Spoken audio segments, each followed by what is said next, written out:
think you have permission to engage the target.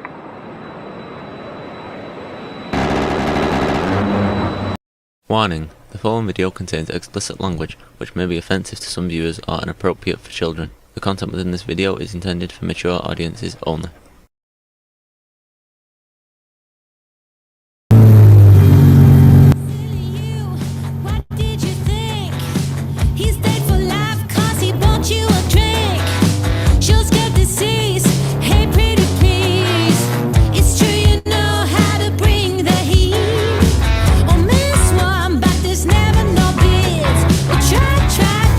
Stop talking about kids. You go from number one to nothing at all.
there's never no biz. But try to stop talking about kids.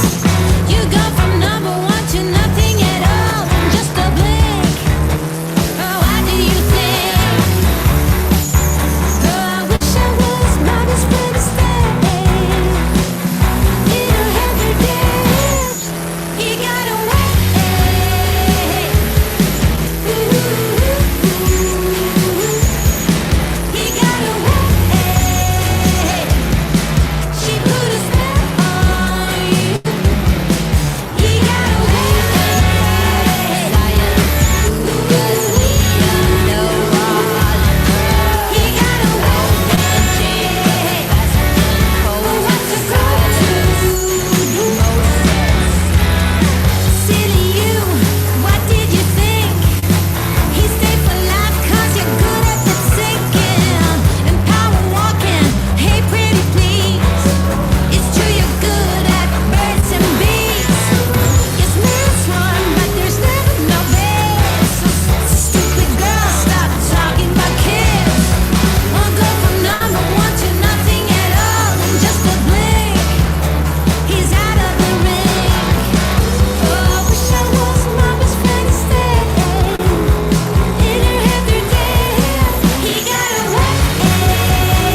trying to bring you down.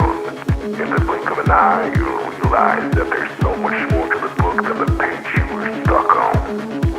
Finally, you will feel free to live a life you love living instead of the life you think other people want you to live.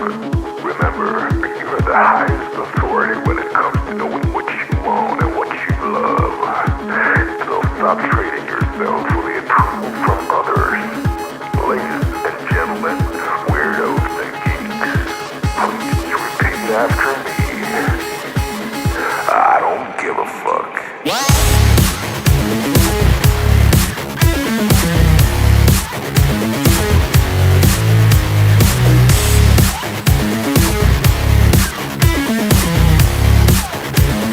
I don't give a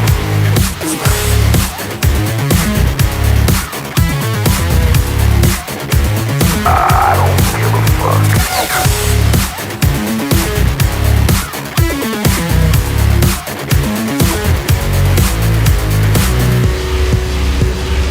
I don't give a fuck.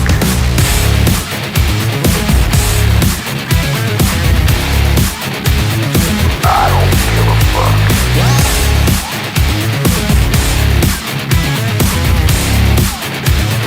I don't give a fuck.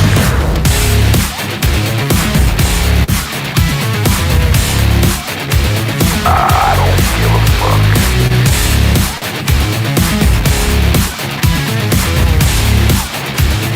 I don't give a fuck. It's time to start doing the right thing. So trust your instinct, stop listening to others, and own your decisions. People will always tell you what to do, be and how to live. So let's create some space for what matters most to you. You'll be glad you did. Now start reclaiming your time and your mental well-being by saying no more. No more. Say it loudly and proudly. In other words, fuck you.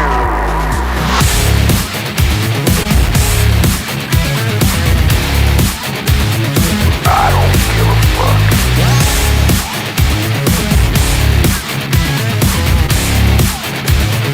I don't give a fuck.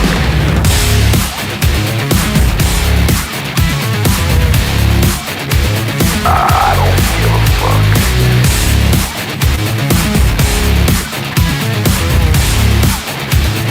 I don't give a fuck.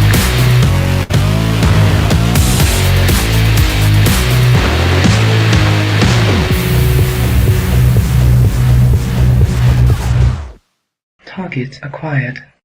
Eagle 1, first strike. You have permission to engage the target.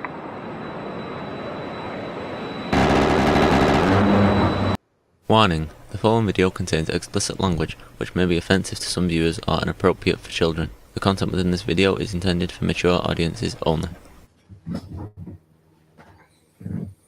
And we're back. I'm on the wrong side. I don't know how that happens. There we go. I fixed it. How are you, Kat? Ooh, I don't know if anyone else can hear that, but it sounds really weird. Was I really loud? Scratchy and loud. Yeah, okay. I turned it down already. Calm down. Calm down.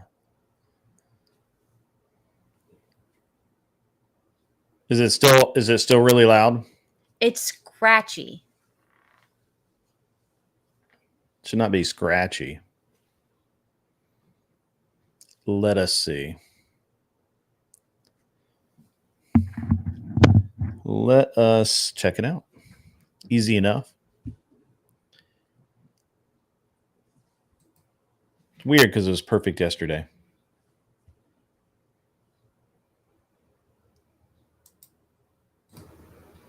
Is that better? Still the same. Still the same. Still the same. Still the same. I can't hear it, so, you know. Yeah. Still the same.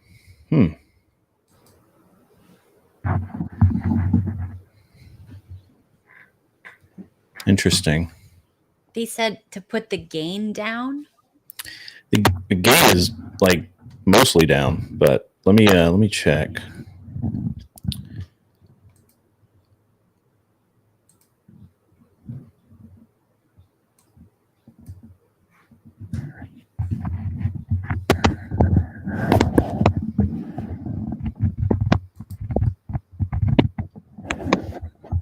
Is that better? Keep talking. Is it better? A little bit, but you could still hear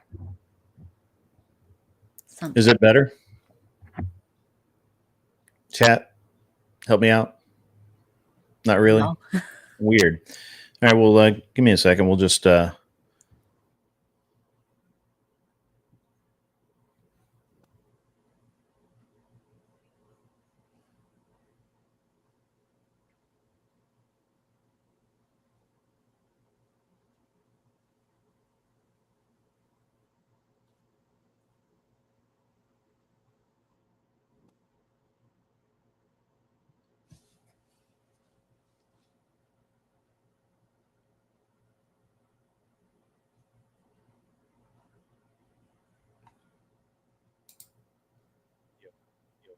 I'm not peeking now. Is that better?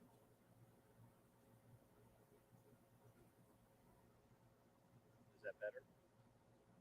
Oh, you guys may not be here. Too low. Too low.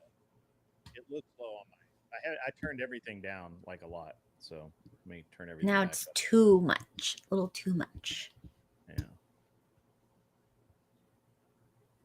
How are we there? A little more. A little more. There we go. How about that? Good? Okay, I think it's good. Ask the chat. Chat, are we good? Getting better? How about now? How about no? There, Perfect. good. All right, good. It's good. All right. Yeah, that was weird. I actually just reset all the settings back to where they were. Like I didn't even do anything. I think maybe I messed with a lot of things last night because I was having camera issues, and it may have kind of fucked it up a little bit. That's okay. We can fix that. How is everyone? Kat, how are you? Pretty good. All right, good. Excellent.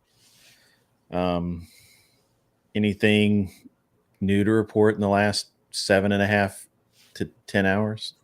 Nope. I did a podcast earlier and that's it. You did? What'd you do a podcast on? On trauma with a researcher in trauma. Trauma. Yeah. Trauma. What kind of trauma? I don't know. Mental trauma? What kind of trauma? All sorts of trauma, any kind. Betrayal trauma, parental trauma, all that stuff. Interesting. Trauma llama. Yeah. My camera was acting a fool last night. That is accurate. It was really pissing me off. Something awful. It was terrible. I don't and I think what happened is that it like I think my upload speed went like way down or something. Like there was an internet problem, and it pissed off the drivers in the software. So my software was experiencing trauma last night, and the only way that I fixed it was to actually just just basically exit out of all the software and then restart the software. And once I did that, it was perfect. And I thought, well, I'll go ahead and reboot the computer and all of that while I was at it. But yeah, it was it's I've actually been having some tech issues lately. Like my camera stopped finding it got pissed off because it couldn't see my eyes, and it just like instantly like went completely blurry. So that was awesome too. That was cool. I got to remember to look at the camera, so it's all right. All right, guys. So what an interesting few hours it has been. We now have a Republican, former governor of Georgia, that's come out in support of camel toe. Right? That was my exact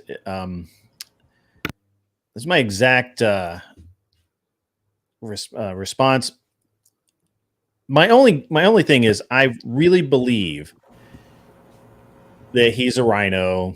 he's not really a Republican. I need to check his voting record and see what he's been voting on. But it was really, really terrible. Yeah, Former does explain it. I think he got voted out because he was a little too on that left side. Pretty bad. The Supreme Court has upheld the Tennessee's right to do what we want to in our schools. So fuck all y'all.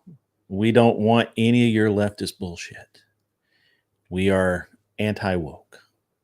So get over it. They've actually told the, I guess the ACL, not the ACLU. Who's the guys that always sue, for these gay rights and everything?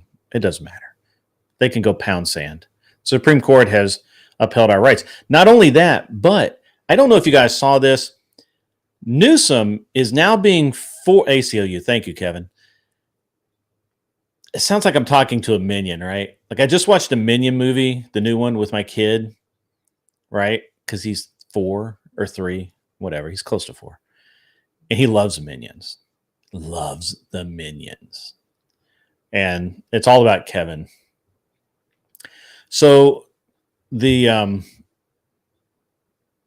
SCOTUS has just ruled in favor of the local towns and town, cities, and counties in California being able to pass laws restricting public camping. That means all the homeless encampments Newsom is ordering currently right now a dismantling, destruction, and removal of homeless encampments all across the state of California. It has to happen. The Supreme Court's ruled that if those laws are in effect, they have to be enforced. Newsom is obviously blaming the Supreme Court of the United States for that. He's saying they're bad people. They don't know what they're doing. I fought for you guys. I really wanted to do this. I don't want to do this, but I have to do this. But he is being forced by law, force of law, it's how the country works, to do what Tennessee did 3 years ago. We said, you know what? No homeless encampments. Can't do it. Not going to do it. And so there are tears being shed all over the state of California in rich people's offices as we speak, in their homes, their libraries, their studies. Tears for the homeless, those poor homeless. Just invite them into your home. Then they're not homeless anymore. See, it's a self-solving problem. You're rich. You got 20 bedrooms. It's cool. Invite them into your house. It's good. It's good. Anyway. All right. Yeah, I thought that was very interesting. I thought that it was one of those things that is, it seems common knowledge that the state government should not be able to overrule local and county laws and code, and yet they have been. That's right, Tim Ada. There are a lot of encampments. They're built everywhere on sidewalks. You can't even walk through LA anymore. Like LA is is one big homeless encampment, except for Beverly Hills. You know, because they got to keep the riffraff out. You got to draw a line, right?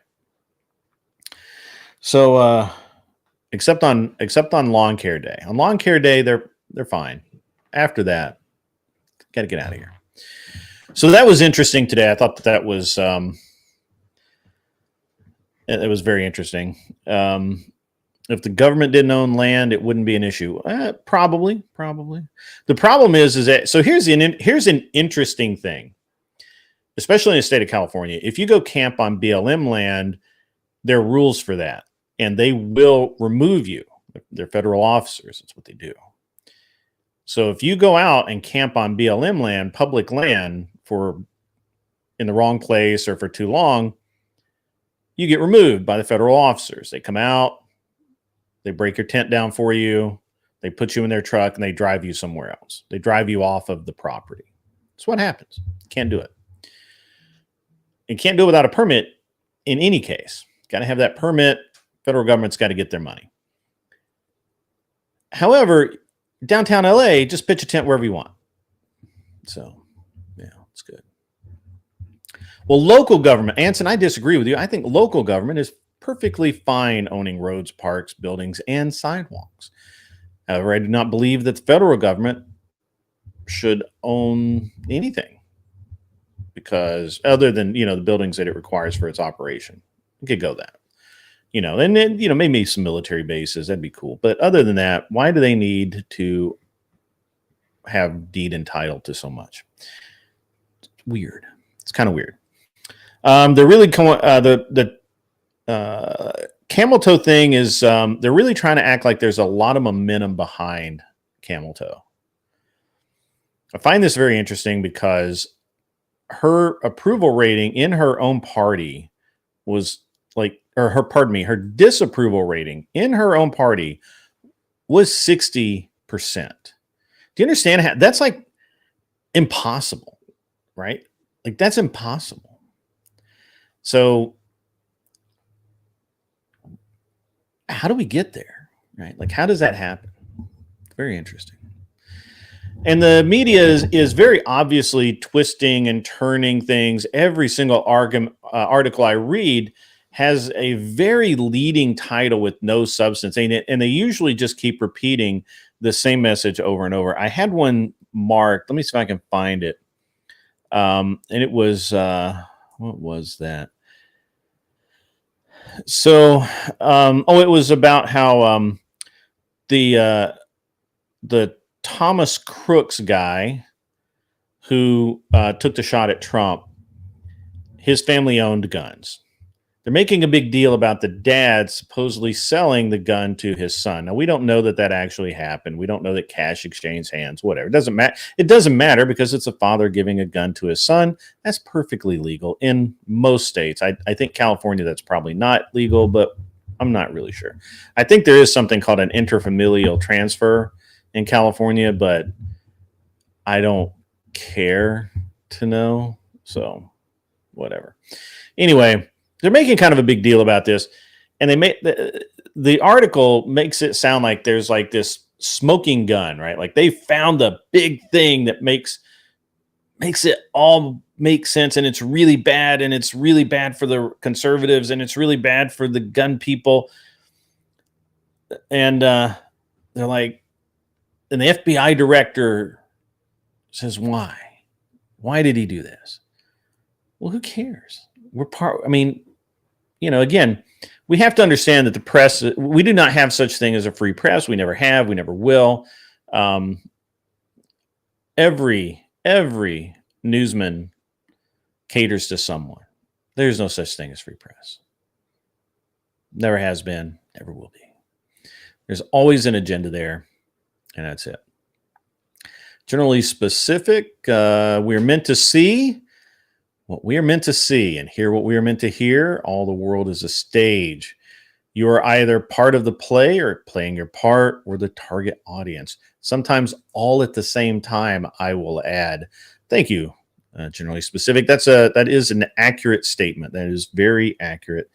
And it just is what it is. We can't get around it. So that's very interesting today.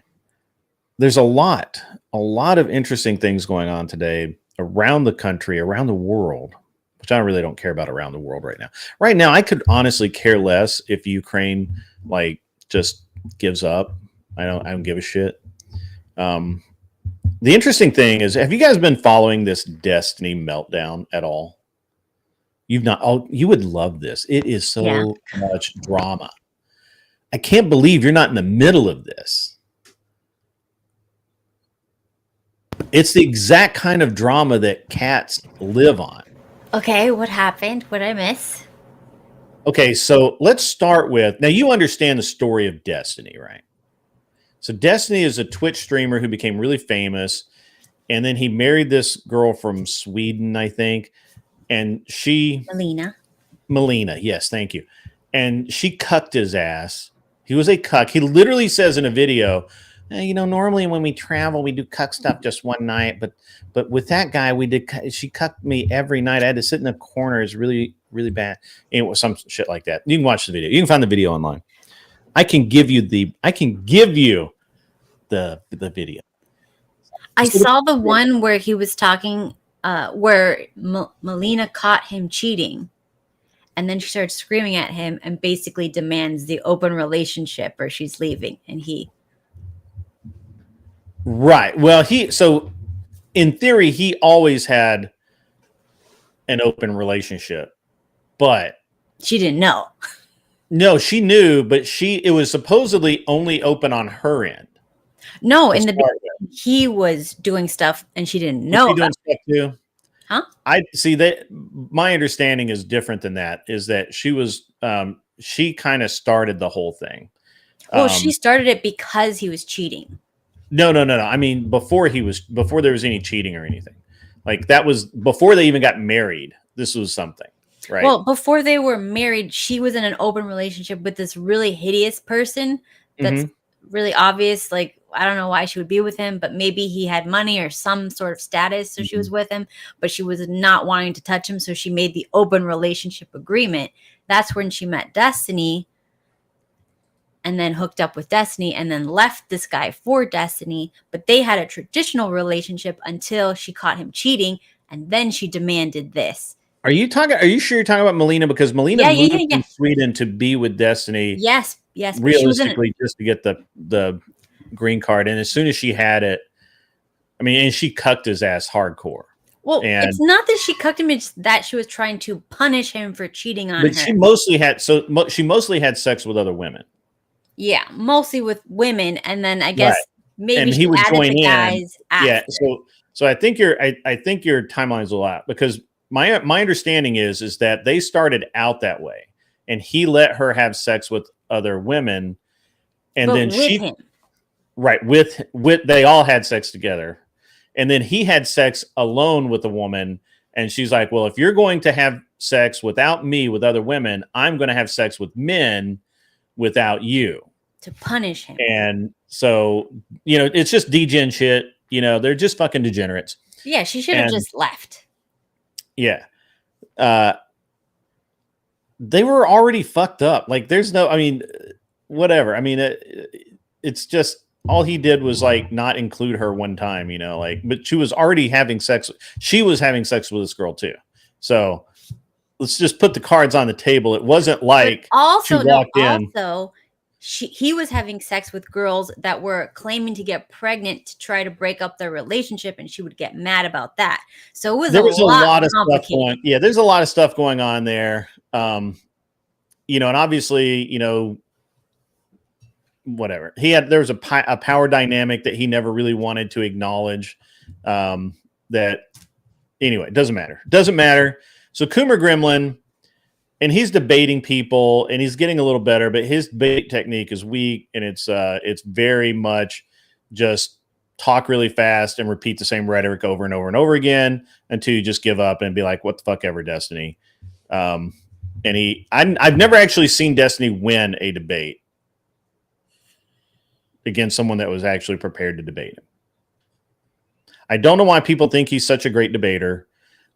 Obviously, I'm not, I'm not a debater at all. And he could probably beat me, just because I would sit there when he starts his meth mouth. I'd literally just sit there and look at him like he was stupid as fuck, because I don't care how fast you talk. It doesn't matter. But anyway, so at the end of the day, they get divorced. Have you seen the dude she left him for? In the dress, sitting on her lap. What a fucking dick punch. Right? Like, how could you consider yourself a man if your wife left you for a dude in a dress that sits on your now ex-wife's lap like a doll? How emasculated must you be? This is pretty fucking bad. But remember, she did this on purpose, knowing that that's what the internet would say in order to I mean, spite sure, him. maybe. I don't know. For sure. That's how girls work. Maybe.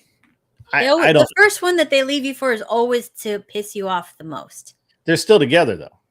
Still. So anyway, I'm going to get to Anson Knowles' comment here in a minute. But so Destiny has been in a downward spiral ever since. Now his viewership's up because he says a lot of radical shit, and people like tune in just to see what is fucking going on.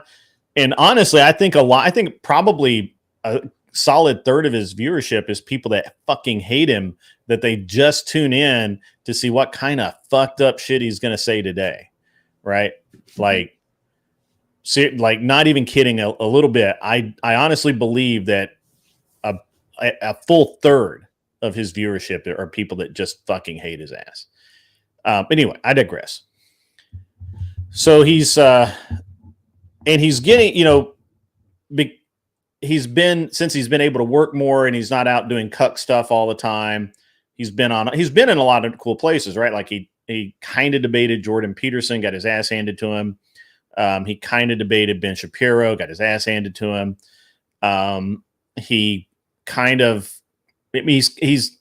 He's been a lot of places, talked to a lot of famous people, but he's able to do that because his viewership numbers are so high. I wouldn't believe that it is. I don't believe that it's because they wanted him to come on and debate because he's such a great debater. I'm just not going to go there. I disagree with Anson Knowles. We'll talk about that in a minute. But I'm just telling you right now, I just don't think he's that good. I've watched him over and over and over again get his balls handed to him on a plate because all he does is he literally spews rhetoric over and over and over again, and that's it. He doesn't actually. He can occasionally get you in a logic trap if you allow him to. I digress again. Anyway, so it kind of started even a little bit before the assassination attempt happened, but he actually said on stream before the assassination attempt happened. I think this was like a year ago. It may not have been quite a year ago, about a year ago. He says that on stream in an interview, not just rambling just like he does for 20 fucking hours a day, but in an interview, he says that we need to eliminate that it's time for the genocide of conservatives. Like he literally says that. He uses those words, the genocide of conservatives. And that, it was kind of one of those like, that's a fucked up thing to say, Destiny. That's a fucked up thing to say. But people just kind of let it go. For some reason, he didn't get penalized on any platform. On Kick, Twitch, X, nowhere. Nobody, or actually he was already off Twitch, but Kick, X, I don't know where he's at, but nobody said anything about it. Everything's cool. I guess. Just kind of gloss over. He's on meth that day, whatever. Too much Adderall, whatever. So he comes back around and he's on stream after the assassination attempt. And I think a viewer asked him about the guy who died. And he spurgs the fuck out. He literally is like, fuck that guy, fuck him, fuck that. That guy deserved to die for being there. Right? And he didn't feel sorry about it at all. And that kind of attracted a lot of attention. And so that got him banned off of, that got him demonetized on Twitter. Because somebody posted it and tagged Elon in it and said, this is not something your advertisers are going to see. And it's too bad Glenn's not on because Glenn has the clips of this shit. I don't clip. Everybody knows I don't clip. You're welcome to go find this out. So if there's a channel called Hypnotic. He has documented all this stuff from start to finish. He's normally a game streamer, but he's been kind of dealing with issues lately, and so he's been watching Destiny. He's been watching this downward spiral of Destiny. It's fucking hilarious. And he has all of the clips, everything. You can go in one place, watch the video, spend a couple hours, and you'll know everything I know. So, or more. I don't know, because there may be new shit. It's not like I research Destiny all the time or something. So Destiny says this shit, gets demonetized on Twitter, goes on Piers Morgan, doubles down on it. Doubles down on it on Piers Morgan. Spurgs out on Piers Morgan. You got to watch it. It's a great interview. You should watch that. Kat, I'm looking at you. You should watch that. So he spurgs out. Piers Morgan hands him his ass. And that interview, and again, he's talking about, he can't concede, he doesn't like conservatives. He thinks we all should go away forever and all of this other shit. And on that one, that got him demonetized and banned on Kick till the end of the month. Now he's demonetized on Twitter until the end of the month. He's banned and demonetized on Kick till the end of the month. And that may extend longer. We don't know, because he said a bunch of shit since then. And it just keeps getting worse. So now he's going to debate Andrew today in about 8 hours, 6 hours, whatever the fuck it is. You could go look. It's scheduled. He's debating Andrew Wilson today on, was Jan 6 an insurrection? Destiny's going to get his ass handed to him in like 4 different ways. He's going to spurg out. He's going to quit. He's going to rage quit. I'm predicting a rage quit.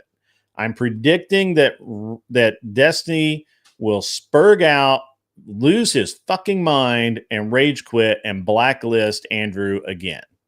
Now I'm going to answer Anson. Destiny is highly intelligent, understands logic, and commands rhetoric. Don't diminish his talent just because he happens to be insane.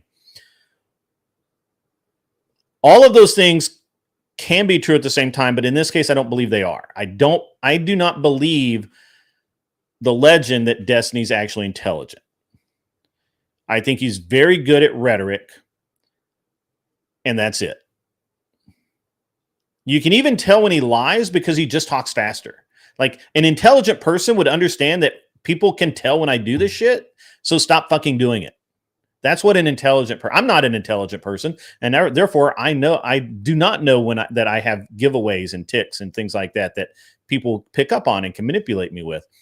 Destiny, were he intelligent, would understand that and would quit fucking talking a million goddamn miles an hour when he's wrong, because it's an immediate indicator that he's wrong, and he knows he's wrong. It's just too fucking funny. Being a liar doesn't take away from your ability to win an argument. But has he won an argument? Okay, Anson, has he won an argument against anyone worth winning an argument from? Has he ever beat Andrew Wilson in a debate? I think he has once, when Andrew was like less crafty. But I think every other time he's rage quit.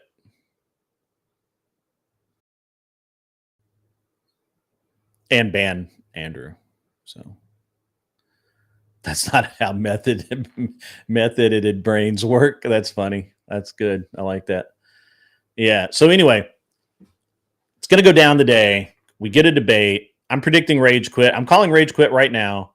I give it 30 minutes, maybe 35, and we'll get rage quit. No, wait, an hour, because they got to do they get 10 minutes or 15 minutes each for the intro or their opening statement. I think it's 7 minutes each, so that's 15 minutes gone, and then they'll do open questioning. He can hold it together for probably 30 minutes. So that's in that 45-minute range. Somewhere in the 45-minute to an hour range, he's going to spurg and rage quit. I'm calling it now. Just gonna go there. So, Was he? What did he say about Rittenhouse?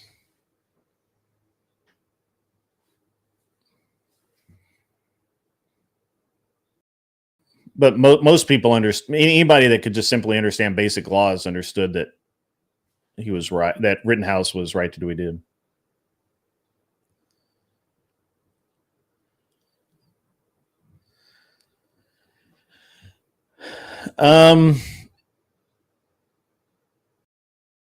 Maybe who's the moderator for this one? It's Myron, and isn't it? Aren't they doing it live in Miami? Are they doing it live in Miami? I thought I'm curious if Andrew is flying to Miami as we speak.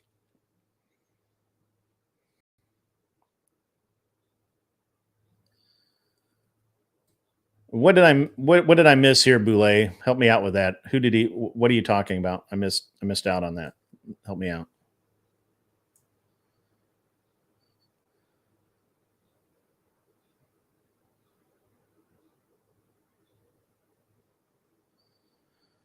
Right. I think most people understood that. It is online. That's unfortunate.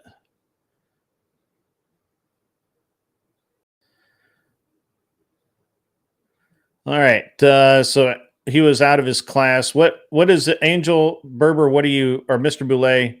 What were you saying to Angel Berber? I missed something. I want to understand what I missed. Because of threats. Of course. Of course. Well, you shouldn't threaten a man like Andrew in a Kerry state. Just saying.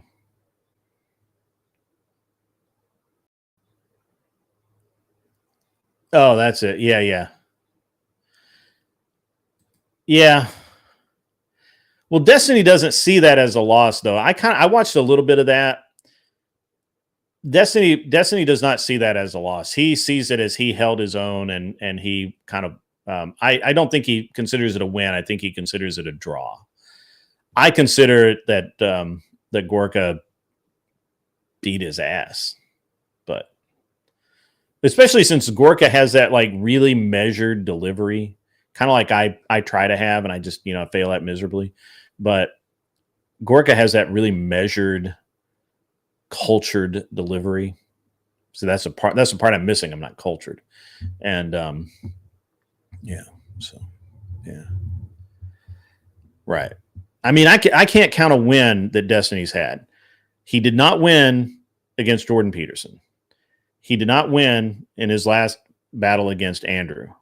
He did not win against Ben Shapiro. And remember now, he pumped it up like he was going to wipe the floor with Shapiro, because Shapiro's not even a good debate guy. He's just a lawyer.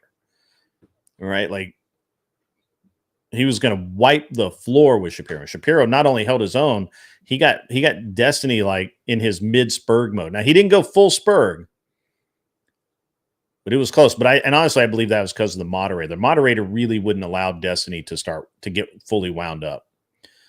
And who else did he? Gorka, he got his ass handed to him by Gorka. Piers Morgan fucking handed him his ass. Piers Morgan's not even a debater. So how many L's do you need to take before people realize that this guy is not a legend? He's a normal dude. He's a normal dude that right now is probably on way too many drugs. Chemical imbalances and shit. I bet he's wearing synthetic underwear, Cat. That's a problem. For sure. For sure. Cat's like, hell yeah.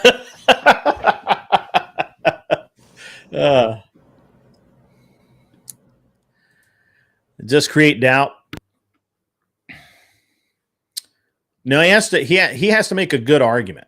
He has to make a solid argument for why he's going to win. Andrew's not going to let him out that easily. I see what you're saying. I agree that would be the way I would have set it up myself, but there's no way he's going to be able to prove that that Jan 6 was an insurrection. It's just not going to happen.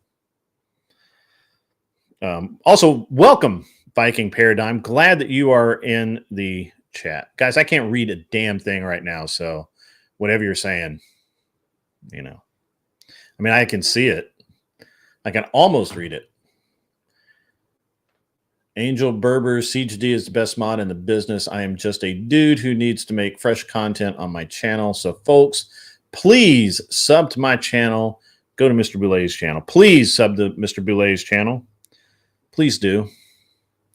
I think that's all the time I want to talk about Destiny today, really. But I think he's going to get his ass handed to him, honestly. I think Andrew and really, I hope that Andrew. So Andrew's lately. Has anybody noticed that Andrew's been very merciful lately? You've not noticed. Well, you don't watch, so I know that. Why are you shaking? Why are you shaking your head? Why are you? Oh no, I hadn't noticed. How would you notice?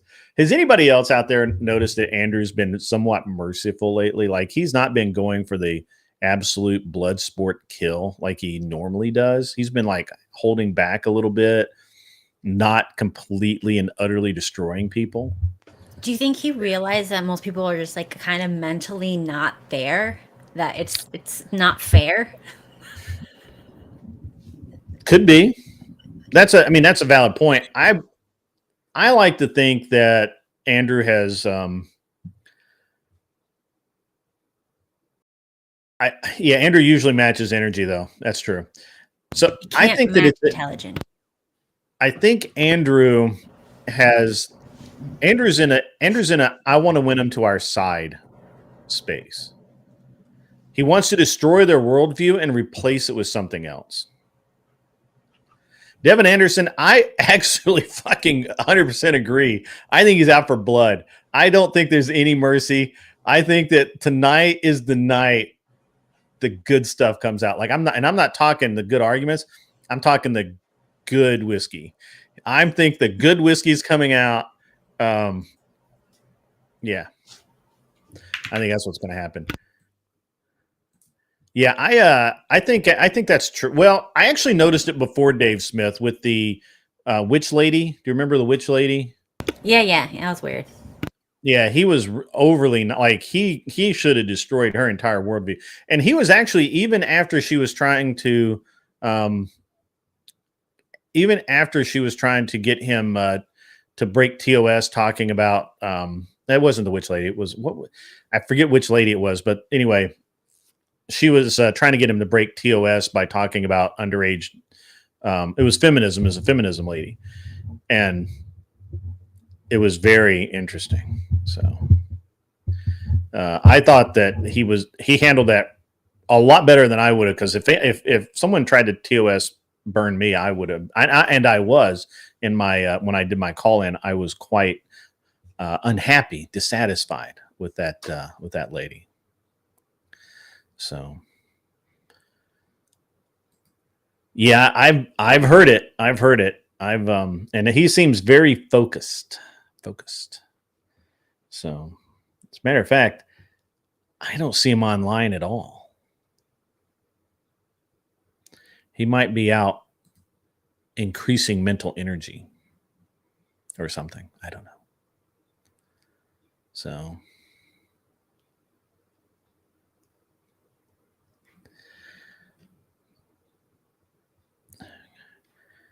Greetings, everyone. All the people who have joined, I'm glad you're here. We've been talking a little bit about the Destiny versus Andrew Wilson debacle that's going to happen tonight. It's going to be... One of them is going to be seared, fried, plated, covered in oil by the end of the night. So it's going to be... History Fuzz. Hey, buddy, what's up, man? Glad to see you here. I've never met you, but with a name like History Fuzz, got to be a story. He says he matches energy, but this is to balance his optics. He often balances energy. That's true. But often turns on the afterburners and fries ass. This is also true. He has this balanced method of like, it's the velvet glove, iron fist. Sometimes the velvet glove slips a little bit. That's all I'm saying. The velvet glove, slips. you get a little smack right across the kisser, right across the puss. So yeah, it's good. It's good times. Good times. Kat, can we talk about the possible AR ban? I don't think there's going to be such a thing. It's not going to happen. No possible AR ban. You're talking, of course, about the what is it? The Save Act or something like that. What is it? It's let's see. It's a semi-auto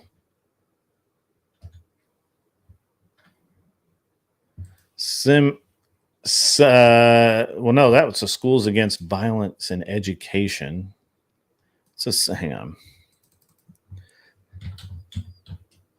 It's a semi-auto something act. Go Safe. That's what it is. Gas operated semi-auto firearms exclusion.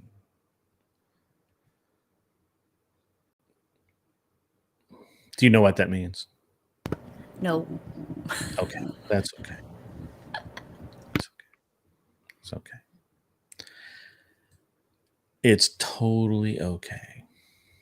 It's fine. It's okay. They're not going to do it. It's not going to go anywhere. Here's the thing. Even the Dems know if they did that. Do you have any idea how many are out there? Just ARs. I'm going to say somewhere along the lines of 3, 4, 5 million. It's like more than people. So you're not going to do anything. You're just not. Don't do it. And it's political suicide if you do, because we will never forget. Ever. So, yeah. I was thinking the same thing. I'm like, sweet, I can go get my Sten gun out. So, yeah. Kat, do you have anything you would like to talk about? Except witchcraft. No witchcraft. Though I don't know. Any laws in your area that are problems? School board policies? Nothing new that Your hasn't looked HOA into anything. bothering you? Is your HOA pissing you off? I mean, always, but Oh, that's different. okay. Oh, they were trying to round up all the stray cats and off them. Off them? Mm-hmm. I kind of support that. I do not. I know. I'm okay with fixing them, but not like just murdering hundreds of cats. Mm. They'll make more. Don't worry. I know. It's not like there you go. Just gonna put that up there. Leave it there. I'm gonna leave that there for a while. Cat, how many cat references do you get Millions. in your daily life? A lot. Too many. Mm-hmm. A lot. Yeah. Stray cat, wandering cat, alley cat. Yep. All the cats. All the cats. Mm-hmm. Yeah. Yeah. Okay. So you're in Miami, right? Like actually in Miami, or are you just in a burb, or you're actually in Miami? It's my address is Miami, Florida. Interesting. Oh my God. Right? I saw that too. Do you want me to put that up? No. All right. All right. Have you heard of the band The Stray Cats? No. Seriously? No, I have not. Well, I can't play it because I'll get copyrighted. Like Yeah. you got me copyrighted for the Wolf on Wall True. Street. Oh yeah. Yeah, but you can just take that section out. That's what the boys told me. Yeah, I can. But don't copyright me for now. It's all right. It's okay. It's okay. Great band. It was a great band. Swing music. Do you like swing music? If you're in a dancing place, dancing swing music, it's appropriate, I guess. I like Squirrel Nut Zippers. No idea. They have a song called Hell. It's really good. It's really good. You should listen to it. It's very good. Okay. Look it up. Yeah. Kat could make a YouTube series called Cat Calls, where she prank calls people. She's not. That's the wrong kind of cat. You can't prank call anymore, anyways. You can hide your number. Yeah, but people don't answer. Nobody answers. I would never answer. When it says private number? Never. Interesting stuff. You heard it here first. Cat is not having a stray cat channel. Like, what about a scammer payback show? Couldn't you could get in on that? I mean, that's not what I'm interested in. What are you interested in? I don't know. Having fun. You should answer when I call Cat. Anson Knowles is like funny. Anson Knowles has been really funny lately. Anson, you need to go run for office again. You need to get out there, buddy. I know. After the divorce, I get it. I understand. So, private number go to voicemail. I sometimes answer them just to mess with them. I'll be like, my favorite one lately is when I get a private number or one that's where it looks like a number that I actually get occasionally, and I just accidentally answer it because I'm not paying much attention.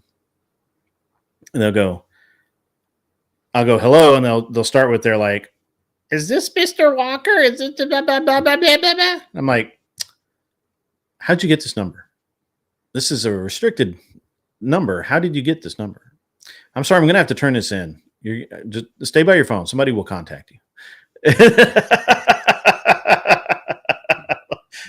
I have to phone this in. This is restricted. How'd you get this number? And they're like, oh, yeah, it's very funny. Yeah. Troll them back. I do. Very good. Yeah. I like it when people, I mean, use that now. Yeah. You just call them up and act like you're a Fed. You're like, hey, how'd you get this number? This is official use only. I'm sorry. I got to call this in. An agent will be contacting you shortly. And they always hang up. They instantly hang up. The minute you say, this line's being traced, I have to turn this in. This is a restricted line. How'd you get this number? They go click and they don't call you back. Yeah. Anthony's Pizza. You take your water. Paul's Pool House. You rack them, we crack them.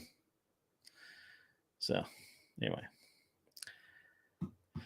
All right. What else is new today, Kat? Do you know if you have anything in the news? You pay any attention to modern times? Or are you just all stuck in like female agenda from 1940? I'm researching what's it called? A CO2 system for my fish tank. Ah. Okay. So that's not interesting, but I don't know how this works or what it is, why I need it, but apparently I do.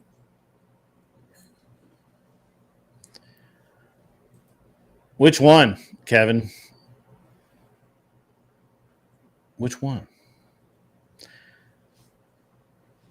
Also, it's not getting any press because, you know, Trump and Camel Toe and Booty Juice. Did you see Booty Juice endorsing Kamala? Did you see the video of that? It's funny. Of course not. He's so terrible.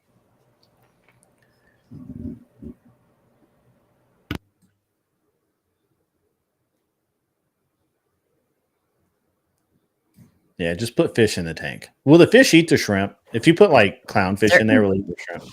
Clownfish are saltwater and my shrimp are freshwater. So I don't. Okay, so if you put like those little ones, the little fish that look like piranha but aren't piranha. What are they? They're cichlids, whatever. They do eat everything and each They- other. Yeah. The crazy lady with the pot of water that they claim. Well, I mean, crazy people. I haven't seen it, so I can't. I don't know, but I mean, you can't. After the acorns hitting the hood of the police car, we can't top that. That was too funny. See, you're getting some advice on your aquarium.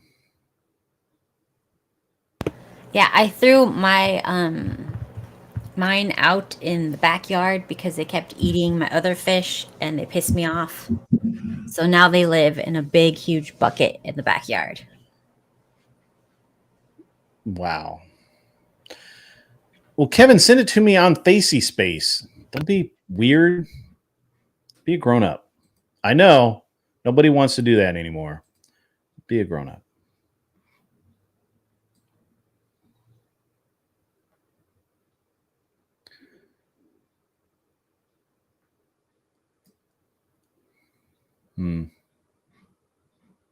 Anyway, who's booty juice? Pete, take it in the butt gag. Booty gag, booty juice. It's close as I can come. I can't pronounce his name. Why would I want to? So, all right.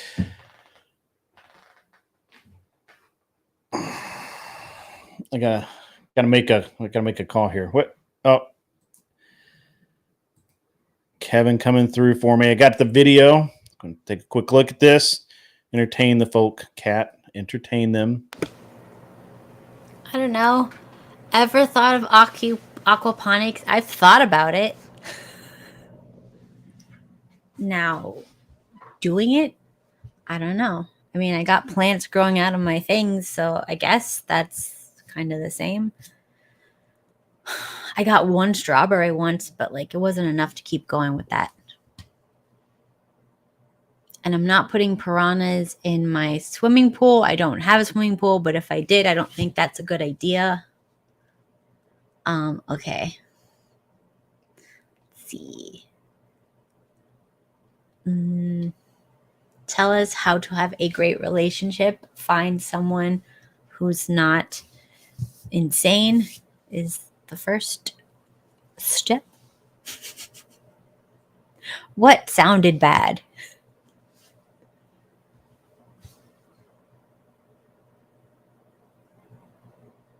Still watching the video. Keep talking. Okay. How else to have a great relationship? Don't take what they do personally, or don't attribute mistakes to that person's personality. Like, blame the mistake, not the person. Attack the problem, not the person.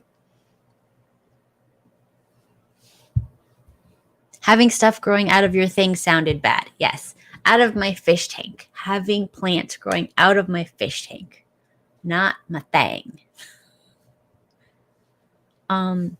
Set up an aquaponic setup. Pretty simple with one of those 275-gallon cube totes from factories. You can buy them secondhand, cut the top off, fill the plant. Yeah, I mean, I want to do like a full pond situation in the backyard.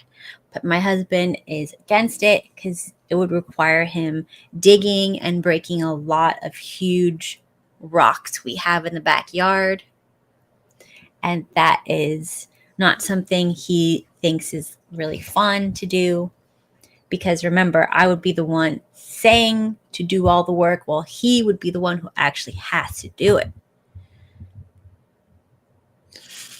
Neat. So I watched the video, Kevin. That's nuts. I don't understand why the officers shot, but it's nuts. Pretty crazy. Now you got Kevin talking about ponds. This is insidious. Don't fall into the trap, Kevin. Don't do it, buddy.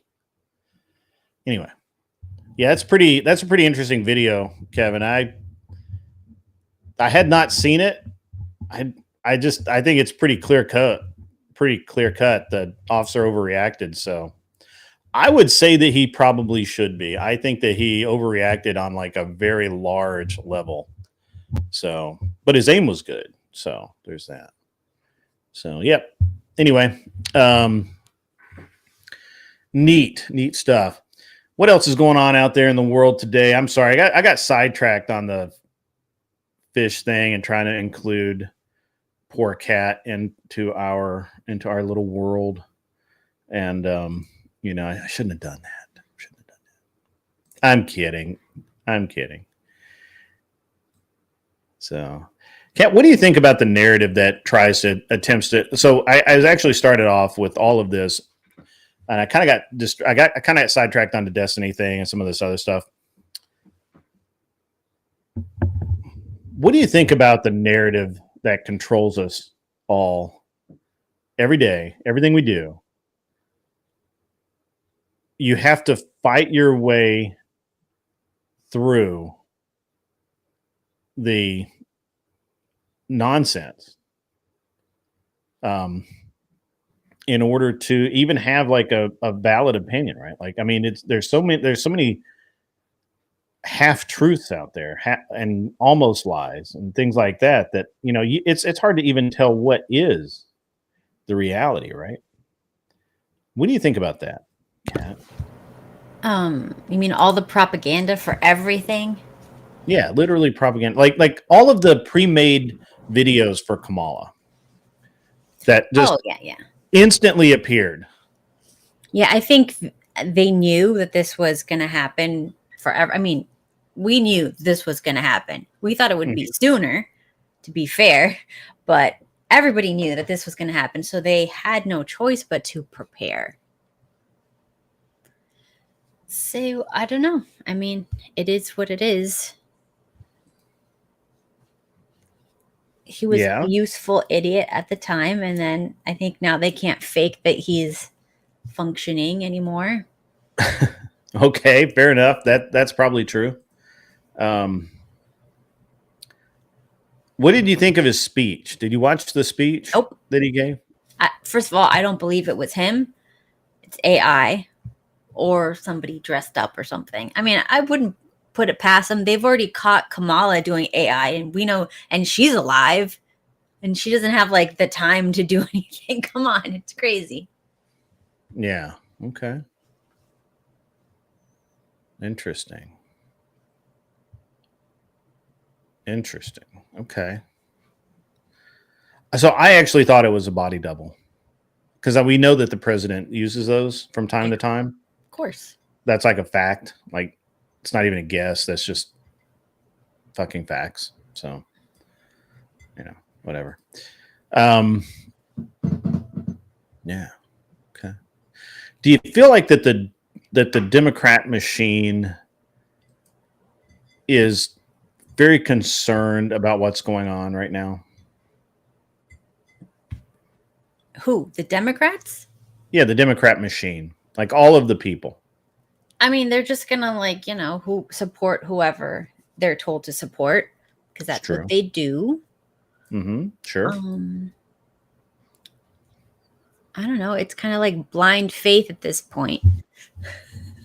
No, Adam87, that is incorrect. They are currently looking at the governor of Arizona,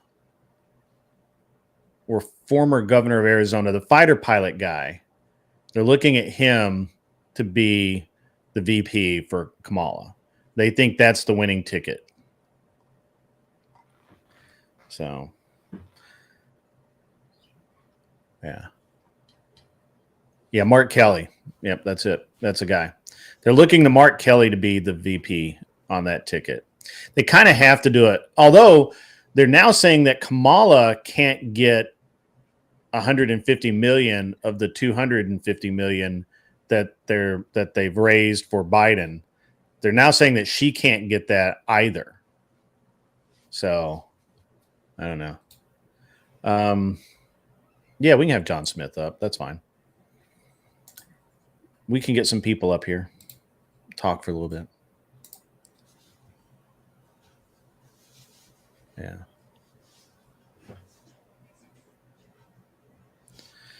Yeah, I think it's an interesting thing right now.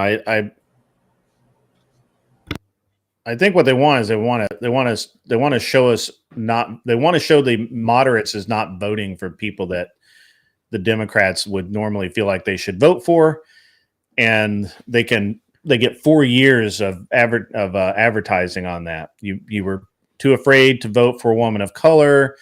You were too afraid to vote. And honestly, I still think Booty Juice is really he's probably the guy in line, especially the way he's been propping up Kamala. Although he may just be angling for like a cabinet seat or something, which, could be. So welcome, GS. How are you today? I'm okay. It's a new platform for me. How's my volume? Volume's great. Okay. Yeah, volume's great. I actually have control of it too. I can go over here and I can turn your volume up just like that. Oh, so I appreciate you having me up, and if you don't mind, I'll opine on occasion and maybe help feed the conversation. But so the question is Booty Juice, right? Mm-hmm. Now he's not really been on the radar. Now I've seen Swalwell's been on the radar quite a bit too. I don't know that he's necessarily. A lot of people are saying it might be Kamala and what's her name?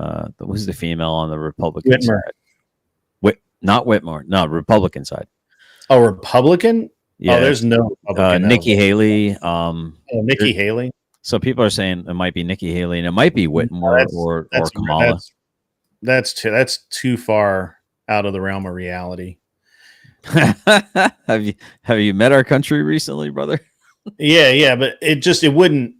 The problem is that would be a shitstorm because of the way that Haley went after Trump, and so all of the moderates, all it would do is galvanize the moderates. All right. So look, let's just consider that Kamala is going to get all of the current left vote, all the Dems, right? Mm-hmm. Anybody that has a D next to their name, like always, Kamala is going to take all the D she can get.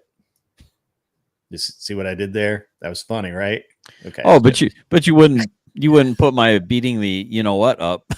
Yeah. I did that. Kat didn't want that up, but that was funny. Right, so let's go. Kamala is going to take all the D she can get. We just know that. That's just the way it's going to be.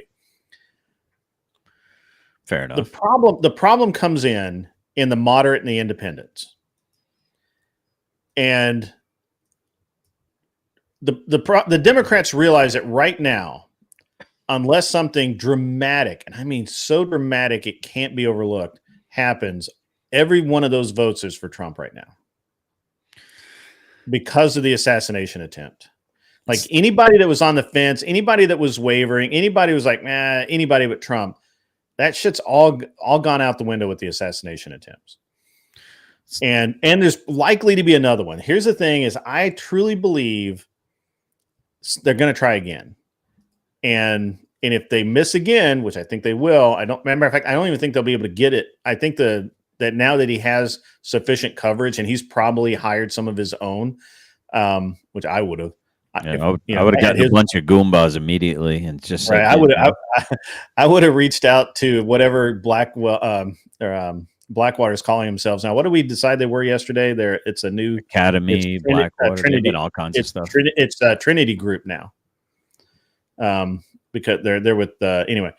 I mean, those guys have their own Air Force, so I would reach out to those guys and say, "Hey, I got you, bro. Just keep me alive for the next 6 months." But I honestly believe that I don't think they're going to get that. I don't think they're going to get a chance again. There will be an attempt. There'll be at least one more attempt that will be public. I think there's always attempts that never go public, but I think there's going to be one attempt that they can't hide.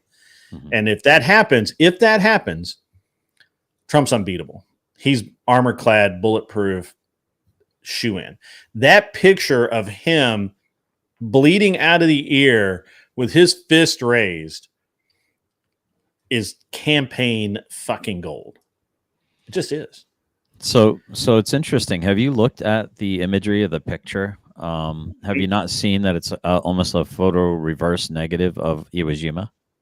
It is almost a photo. Okay, so reverse. you picked up on that as well. Okay. Yeah, it is, but it's interesting that it was caught like naturally, right? Like, Was it though? well, it's on video as well. And I'm just saying. I think that image is from video. Right, but I mean, it's not a still image. Well, the image required that a camera be in a position to catch it at that particular angle in order to invoke that particular level of patriotism, right? So, as I said before, all the world's a stage. You're either playing your part of the player, and you're in the audience. As you said rightly, you might be all three and not know it. So my query is this, and listen,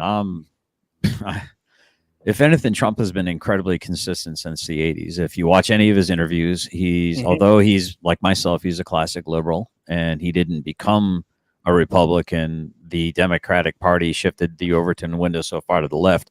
You had to become an independent or a Republican in order to still be a classic liberal, in my opinion. That said, he's been incredibly consistent, with the exception, I think, of I don't know if I can say the word, but yeeting your kid out of the womb. He's been kind of against that. He suddenly has kind of turned against that.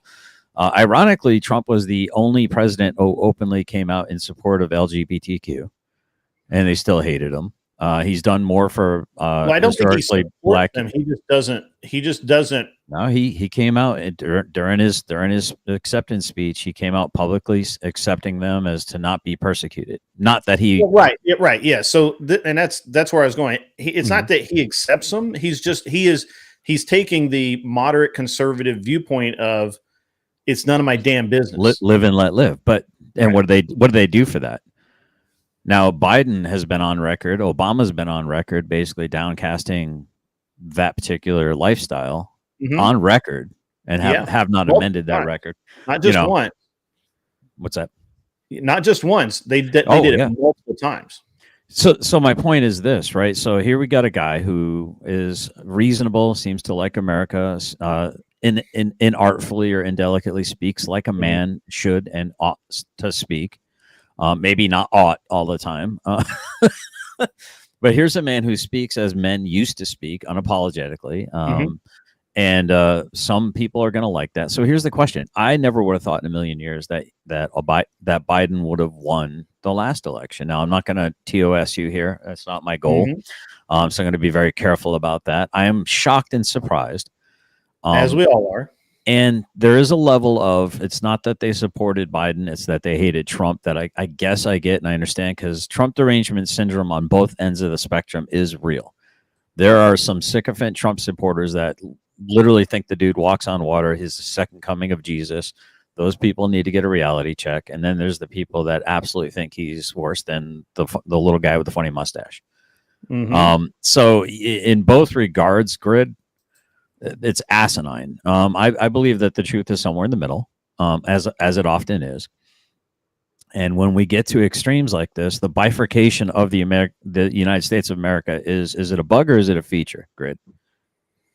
I mean, it's kind of a rhetorical question. The bifurcation, the separation, men and women, straight and gay, conservative, Democrat, I think religious, secular. Go ahead. I think that when we say bifurcation, I think it's a little bit of an oversimplification, because it's never just left and right. It is in terms of voting, but it really is never just left and right. And it used to, and actually that was something that I was gonna head in this direction anyway. It takes a while to lead Cat to specific places. So, we're fed this narrative all the time of you have to believe this to be this. And there's no choice, right? Like if you're not if you don't accept gays, then you're homophobic. Well, I'm not homophobic, but I don't accept gays. Does that So, Well, I mean, God doesn't accept my sins either, though, right? So why would He accept any other sin? So it's you see, I hear what you're saying. Yeah, I mean, the thing is that why is it that why must I fit into that hole that you want me to be put into just to suit your narrative? And I refuse to do that. And I think that most people should refuse to do that. So when we talk about things like bifurcation and that sort of thing, I don't outright reject it. I admit that it exists. I just don't accept it for myself because I don't believe in it. I believe that, I believe that there is an agenda. I believe that agenda is not just to push these social issues to the limit, to the bursting limit, so that you constantly divide the people of the United States. These issues are to finish the agenda that the progressives have sought out. I am anti-progressivism more than anything. And I don't, and I really dislike,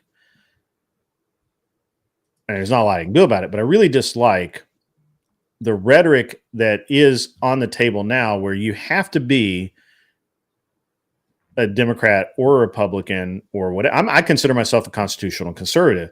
That means that most of the time, 90% of the time, I'm going to align myself with Republican causes, right? Because that's just going to be the natural tendency. That's going to be. Great, not to interrupt you, but no, go ahead. Don't let me get on. No. I like your tangents. So I put a definition of bifurcate. Can we agree that you don't think that that's happening in America right now, in all aspects? Well, I think we're more fractured than that. I think we're way. Oh, okay. So, but at the very least, we are right, separated on men, women, good, I guess evil. what I'm saying is that I understand that is a thing and it exists. And I'll just say this again, just because I may have just blown right past it. I understand we're being forced to pick sides because progressivism needs it that way. You're either for this or against it. There's no middle ground. You can't be like, I don't like it, but I'm not going to stop you from doing it. You can't be that way. You have to be on one side or the other. It has to be yes, no. There's all A, B. There's no pass, fail. Right. Or no, pardon me. There's no just okay. There's pass or fail. But I don't believe that that's where we're at right now. Where we're at right now is we have this complete progressive movement on both sides of the aisle. We're split in so many different directions. The only difference in the two parties is that on the leftist side, the leftist can disagree about everything, agree on one thing, and they will vote the same. On the conservative side, we can agree 95%. You and I can agree on 95% of issues. And 5% of the things we will disagree on, whether it's taxes or school loans or whatever the fuck. And you and I will not vote because we do not agree on that 5%. We will not vote the same because of that. And we will not ally ourselves. And matter of fact, we will fracture into smaller groups based on those small percentages of disagreements.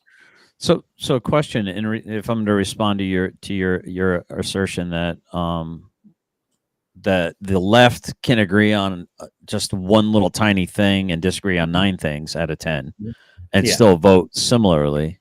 And I agree with that. I think that that's true. But I find it interesting that, to your point, do you agree that the left is more echo chambery, meaning they don't branch out and listen to conservative, liberal, and intermediate ideologies, that they'll more stay in their lane, so therefore they only get, like, for instance, I might watch CNN, I might watch BBC, and I might watch Fox News, just for if you use the mainstream media. I as a conservative, whereas a liberal will pretty much stay in that one lane. Therefore, You disagree with that? I think you have that reversed. I think Oh man, I think you were way wrong. We I are think- far more willing to have conversations as conservatives, open-mindedly. Oh yeah, no, we're willing to have conversations. Yes, But we're not willing to. We do not watch their news channels. We do not watch their media. We do not watch it. And this is something I notice among I believe that most conservatives have the largest echo chamber. If you ask a conservative, the average conservative on the street, not somebody that like researches shit all the time, but just a guy who says, "Hey, I'm a conservative." You ask my brother. My brothers will vote conservative every time. But if you ask him, "What do you think about this program that's going on in the schools that the left is trying to put in?" He has no fucking clue. Or he's like, or you say, "Hey, what do you think about Governor Lee's new policy about not accepting federal funds for education because of the strings tied to it?" He will know about it, but he will not know about the schools downtown fighting to keep drag shows in, because he doesn't watch their media. He doesn't watch their news. They don't go to those places. We do not go to where those people talk. We might watch CNN or something like that, but they watch us far more than we watch them. Now, they are a giant echo chamber. But here's the thing. They are far more willing. Here's what I think where your mistake is. You are reasonable. And you are willing to listen. You are willing to engage in productive conversation. Most of the time, I'm sure. Sometimes I'm sure you just like, fuck you, I don't want to listen to you. But I'm like, you're probably like 90% of the time you're willing to listen to anybody's argument, right? And give credence to the facts that they present. Oh, well, I mean, you can't be reasonable with unreasonable people. Right. Which is interesting that your title is an unreasonable man. So you can't. Well, there's a reason for that. So, right. But so I mean, did you want me to flesh out my answer or? Yeah. Go ahead. So in response to your assertion and your assessment that have you ever listened to Tim Pool? Yes, but Okay. I dislike his content, really. Right. Yeah. I mean, I don't have to like someone to hear the truth and what they might have to say on some aspects, which makes me very open to independent left and right. If they have good arguments, they have good arguments. I can't deny the truth based on the messenger. I'm not going to throw out the message based on the messenger, right? Although Leonidas did kick a dude down a long well at one point in time, said this is Sparta, and I am a Spartan, by the way. So the interesting thing for me is this. Tim Pool there's software out there that demonstrates that people on the right that identify conservative have a much wider media consumption from far left all the way to far right. And it's been demonstrated, the data has been collected. And the opposite is true, that the left are really, really in their one lane of the bifurcation. They're on the left and they hardly ever go out of the left. So it's interesting that your data, and I'd like to know where you're getting your data from. And I will try to find sources I'm observing. I'm sorry. Go ahead. Well, I mean, I'll try to, in the future, I'll try to find sources that demonstrate what he said. I mean, I watched his show like this was like 5 or 6 months ago. He was talking about it. And he would bring up the website that would show and demonstrate it. Can statistics be massaged? Yes. But based on my own anecdotal experience versus your own anecdotal experience, I believe a man with an argument has nothing on a man with an experience. So based on your experience, this is how you view the world. And I agree that that's how you view the world. Right. But when you start getting a shot group of data points, then you can make a better assertion or assessment, and less anecdotal and more metadata driven. I would think that the opposite of what you're saying and claiming is to be true. So here's my counterpoint to that. Sure. You have no choice but to watch. If you're just the average citizen, you have no choice but to watch these leftist sources, because that's what's put in front of you every single day. If you're using that data, that's flawed data. That's a fallacy, and I reject the data across the board. But wait, you can't reject the data grid. According to your own argument, I'm forced to watch the left. So therefore, why can't you just turn off the power? Why can't you switch the channel? Why can't you reject that? Because it's on every channel. Programming. Because it's on even conservative sources will have leftist people on. You will consume whether you choose to or not. Most conservatives, what I'm saying is, I do not know people in my personal life, and I've never heard anyone come up and talk about, well, I was on, I don't even know any far left publications really, but I was watching this and this is what they said. I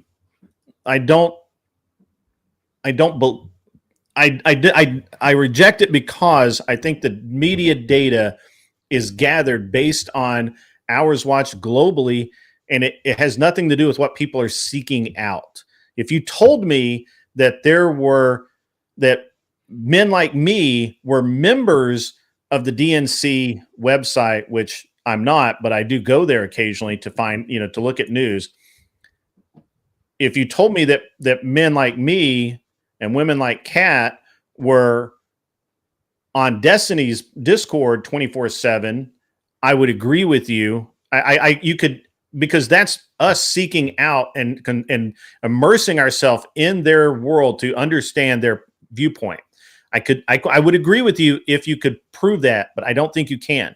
What I think you can prove is that leftists overwhelmingly invade conservative spaces to understand what we're doing and how we're doing it so that they can better talk about it and conflate it. I also would tell you that leftists have this weird ability to deny reality to the point that even if they're faced with the truth, even if if I give you a fact, right? If I gave you the data that said that you had click-through data that everything that you just said about conservatives going to DNC sites, if you gave me that data, and hey, these are guys actually clicking on the website to watch it, not just sitting down and turning the TV on and there's Channel 4 News, right? And that is a leftist publication or whatever. If you gave me actual click-through data from YouTube and Twitch and all of that, I would be willing to concede the point because I'm intelligent. If a liberal would fight that point, he would tell you that but doesn't mean anything. It's completely irrelevant. Who cares? I will accept data for what it is, but I require a standard of data. Does that make sense? Like I'm going to analyze the data you give me because, again, I understand what when you said that, it immediately hit me as to why that data could be shown that way. I don't necessarily buy it. I don't. Well, with respect, you're kind of proving my point. Matter of fact, CNN's viewership highly relies on the fact that it plays in almost all airports, almost all lobbies, whether anyone's watching it or not. So you're actually proving my point. You're saying that we're forced to watch it, whereas actually their viewership would be absolute garbage if it weren't for the fact that it was on. Whether people are watching it or not, it just happens to be present. Sure. Now, I agree with that statement. But what I disagree with is the fact that now there's a level of indoctrination, there's a level of programming that happens. They call it TV programming for a reason, but now it's up to you to break up those alpha waves, right? Do you know that if you sit and watch it, I forget if it's like 5 minutes or 6 minutes. If you sit down and start watching a movie and don't move, don't talk, don't break your viewing of it, it puts you in an alpha state, which is how it directly starts to download whatever the indoctrination is, and it may be nothing. It may be just a movie telling a narrative, or it could be like Obey, with the glasses. It could be subliminal messages, right? And so I'm not saying what you're saying is wrong. What I'm saying is whose responsibility is it to be the arbiter of their eye gate and their ear gates? Individuals, and the conservative in the conservative side. Individuals are that arbiter. So to my point is, I understand the saturation, and that's what your argument is. I don't think there's any disagreement. I don't even see that there's any gap between you and I, that we are simpatico. We are joined at the hips on that. We are Siamese twins. I agree with you. It is absolutely being like foie gras being force fed down our throat in order to harvest that liver, right? I get it. Right. Okay, I'm not arguing that point. And get However, numbers. I mean, all and media operates on numbers. So if you don't have they have to, you have to have the numbers. So it doesn't matter where those numbers come from, right? I myself, I mean, I like talking about politics. I like talking about food. I like talking about homesteading, canning, all kinds of different things. I like talking about, relationships. I like talking about, I'm a God-fearing man. And I will say that the devil is a lion that roams to and fro, seeking whom he may devour. And so the may is a lot. You have to give the devil permission to consume you.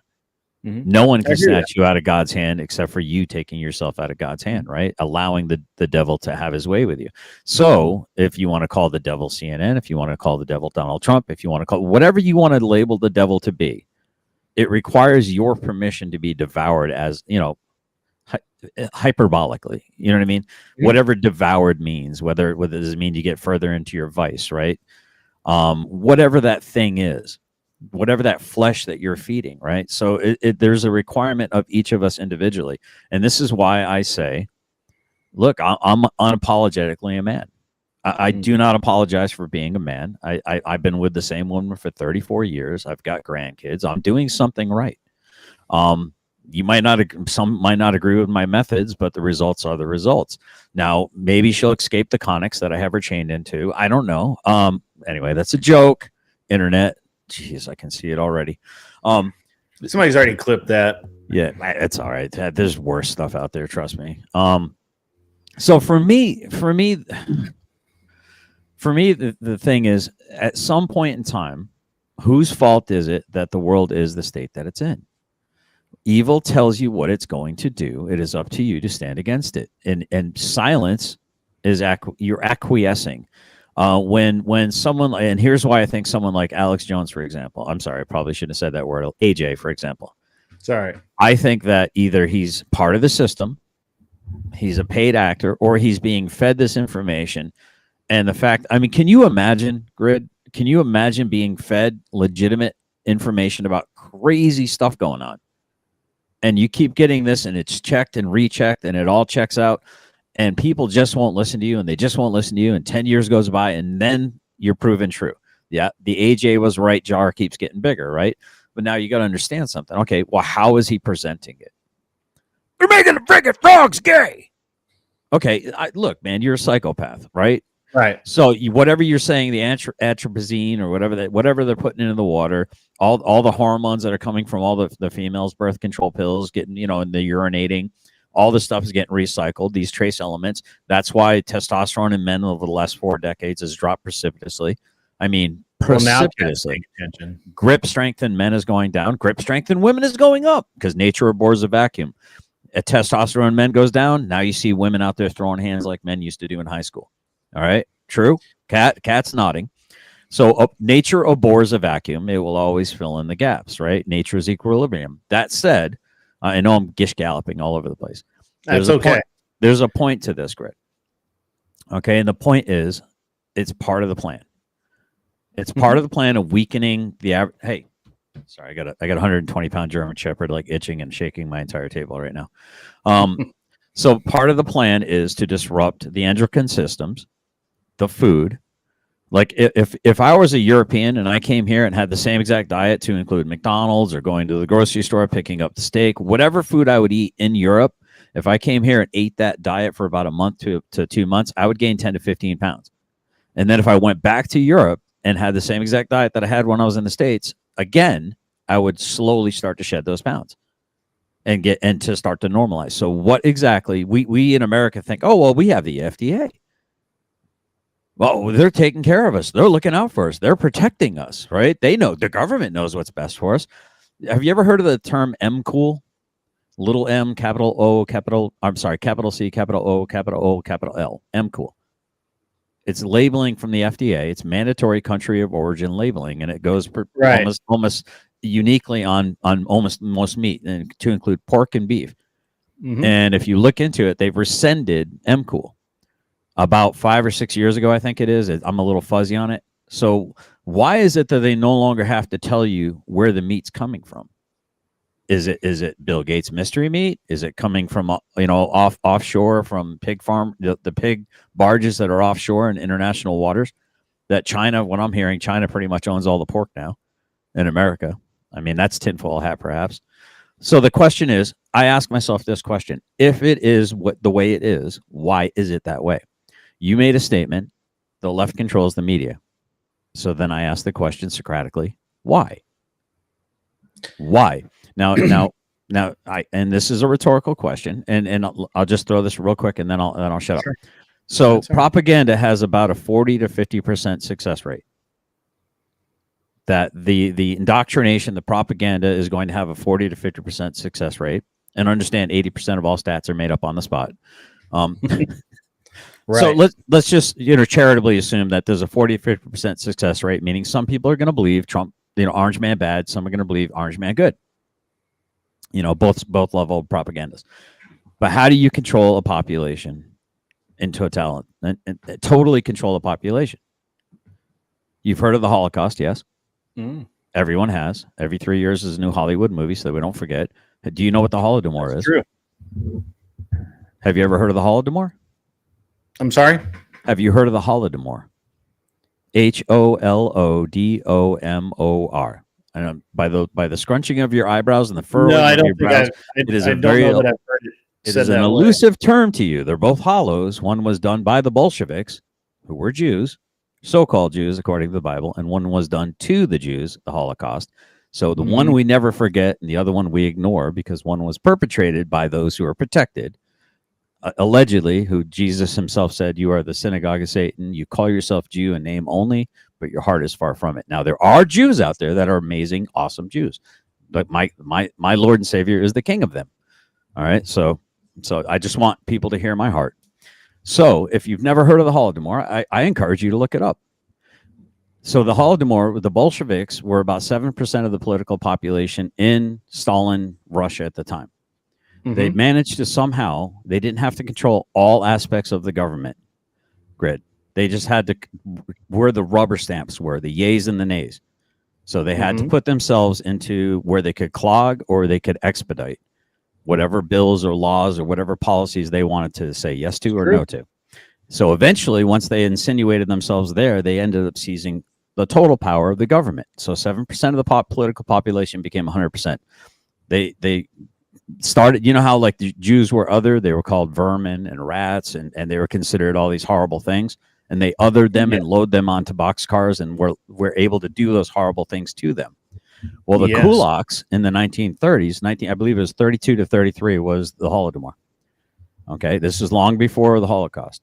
So what they did was they called these farmers, and that Ukraine is basically the breadbasket of Europe, like California is the breadbasket of America. Yeah, there's some interesting things about the wheat production numbers there that don't add up. But go ahead. I'm sorry, I don't want to distract you. Go ahead. No, it's not at all. And feel free to, my only thing is sometimes I'll lose trains of thought and I'll go on tangents. So you might have to reel me in. A little bit. I was kind of trying to hold on to one point, but it does all tie in. It does all tie in. And understand the machinations. There are many strings on the puppet masters, right? All of the fingers have a string attached to them. So it's one thing to be one thing, but they're all tied into one element, but there's many strings. So in the Holodomor, so what they did is they othered the kulaks. Now the kulaks were the farmers. So they were the power, because they made a lot of money. They had their heads down like most blue collar workers. They're focused on doing their work, putting the food in the ground, weeding it, cultivating it, harvesting it, putting it, shipping it. And so therefore they made a lot of money, and they eventually had a lot of power. Well, when the Bolsheviks came into power politically, they seized the means, production, and distribution of all the food. So for a period of about a year and a half, the starvation was so severe that they had to put up posters around Ukrainian cities or towns saying it's not right to eat your children. There are estimates of 6 million to 20 million ethnic Ukrainians were starved to death based on the socialism, communism of the Bolsheviks at the time. Okay.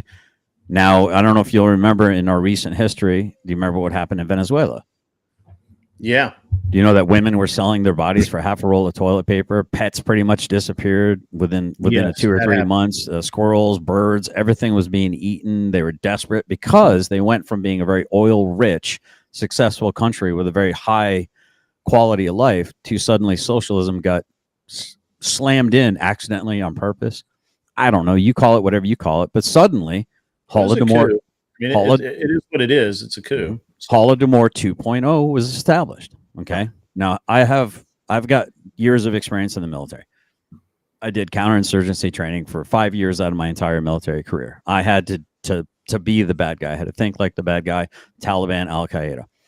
Now, if you pay attention and you see the CIA operating in the world over the last, I don't know, 3 decades, right?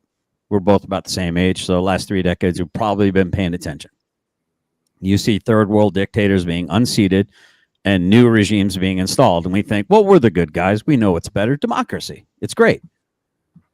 But now when you start seeing CIA type tactics being demonstrated and orchestrated in your own land, it should get your attention. And anyone that's paying attention and really, really paying attention will see, Grid, that's precisely what's happening in our own country. Because now if you're Donald Trump MAGA, you're what? What are they labeling you? A domestic terrorist. If you have a Betsy Ross flag flying and you're all these iconography, if you have the Punisher iconography, if you have the Don't Tread on Me, all these things are being labeled and it was leaked. FBI, look out for these symbols. Then these people are domestic terrorists. Mock my words, within 20 years, people that love their country, love their nation, are willing to fight and bleed and make the ultimate sacrifice for their country in a good way, in what we would consider to be a patriot 10 years ago, are going to be considered the new National Socialist Party. I don't want to say the words, it rhymes with Yahtzee. Yeah. So mark my words, we will be considered the new Yahtzees. History will show that we are going to be the new Yahtzees. Well, if we lose. Exactly, precisely. But that's what I'm saying. If we continue to fall asleep and sit on our hands and not pay attention, I don't think people are asleep, though. I think that's the fallacy in the argument. I agree with the logic. The logic is sound.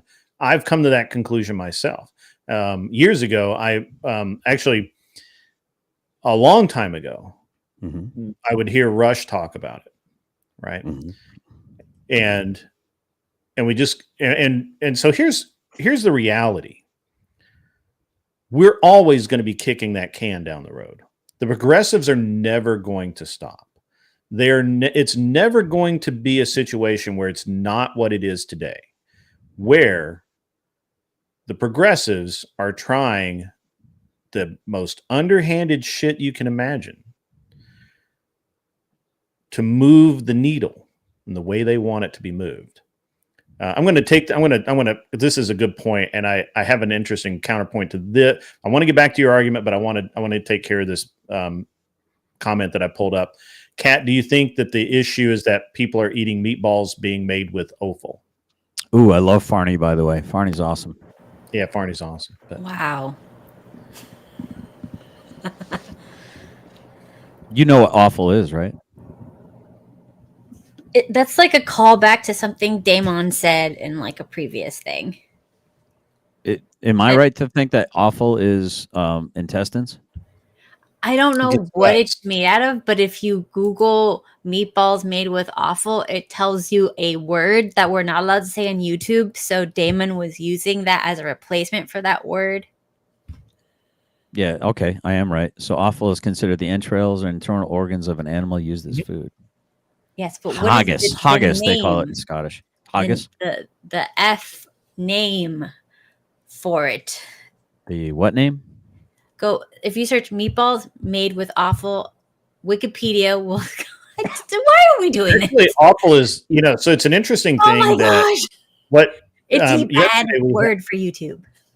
It's okay. Yesterday we had a fellow on who makes his own. He's a hunter prepper kind of guy. Grumple Stillskin. I see what it is. Okay, yeah, it's the hard F word. The British cigarette, as it were. Okay, Roger. Right. So we had a fellow on yesterday who he was talking about how a lot of times when he guts a deer, he leaves the offal out in the field for the carrion to eat, even though he should be keeping it and making sausage, which, by the way, that's what meatballs are made out of. He should be keeping the offal to make sausage out of because it's good for you.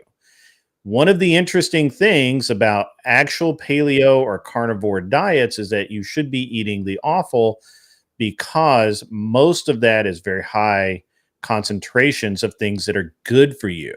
So no, I don't think it's bad. I think it's bad to misrepresent if it's not made with offal. That's bad advertising, but it's technically good for you in every possible way. It's good for you. It just tastes bad, which is why they use it in sausage, because sausage makes everything better. Anyway, so that's I just wanted to take care of that point because I think it's a misconception that the guts of an animal are waste and should not be used when in fact they're all of that stuff is good for you. Well, to your point, have you ever watched the show Alone? Alone? Yes. No. So I have to be honest with you here. A lot of the things that you're talking about, I don't get because I don't watch TV. I might watch 2 hours of TV a week.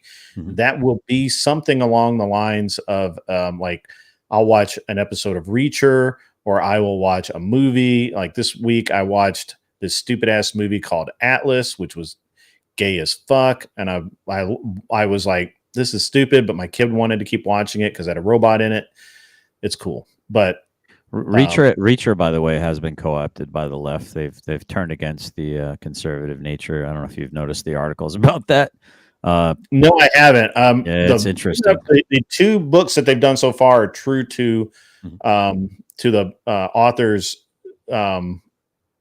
words, and he has, as far as I know, they can try and co-opt all they want, but as far as I know, he has complete creative control. That's why they got rid of Tom Cruise. That's why Tom Cruise had to go, and that's why the entire thing started over, and that's why Tom Cruise will never be associated with. Oh, you're talking. I thought you were talking about the TV show Reacher. Yeah, I am talking about the TV show Reacher. Oh, I heard it was super based for the first like season or two, and then they started to liberalize it. There's only been 2 seasons.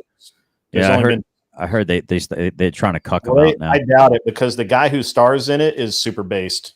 Good, and I doubt he will go along with it. And the author has complete control. So again, narratives. You know, they want to tear down a great series because narratives. Why would they tell you that it's fucking awesome and conservatives love it? Well, I mean, look at what happened to Roseanne. Yeah. Why would they tell you that? So, the Farney knew. That's right. So, hi, Michelle. How are you? I'm glad to see you in the chat. I'm sorry. Awesome. General specific. I talked over you. Now, I want to get back to your point about the narrative that we seem to be kind of talking past each other, which is fine. Well, I'll try and merge it into one thing. Sure. I'll get to that about Reacher thing again in the chat. Give me a second. Conservatives, again, typically do not venture far into liberal strongholds and read the shit that they write. First of all, a lot of it's degenerate as fuck, and it doesn't make any sense. Second, we don't care. We're conservatives. We mind our business. We stay in our lane. We get off our lawn, right? This is you can't really call yourself a conservative if you're a nosy Nancy, all, you know, being a liberal, having liberal tendencies. You really can't. I mean, you can. Okay. So well, how would you explain that the vast majority of the left is not aware of the smut that's being put into our kids' libraries, whereas okay. No, because if you actually show them a video of people being harangued and harassed and investigated by the FBI for trying to remove this smut out of libraries, I have the answer to that because I, as a parent and with the kids in school now, I have the answer for this. They don't fucking pay attention to what goes on in their own lives. Yeah. They have no idea. I do. I pulled my kid out of school because out of a school because of the things that I could see watching. But we're not talking about conservatives, Grid. With respect, we're talking about liberals. My point is about liberals, right. Oh, the liberals not being aware. They're used to it. This is their world. They want it to, and they act surprised, but they just don't understand how deep it's gone. This is why, by the way, the leadership in the left is able to go so far, because the average Democrat on the street. I'm going to give you a perfect example. My mom is an older lady, obviously. She doesn't. So we were talking one day about all of the nonsense the left is pulling, right? All the gay stuff, banning specific words, banning books, restricting, all of the restrictions the left wants. And she 100% thought that it was Republicans doing it. She actually blamed Trump on it. She blamed Trump for it. Mm-hmm. And I said, no, that's Biden. That's your leadership. That's the person that you voted for. I said, no way. And so I showed her in the newspaper. It was in plain.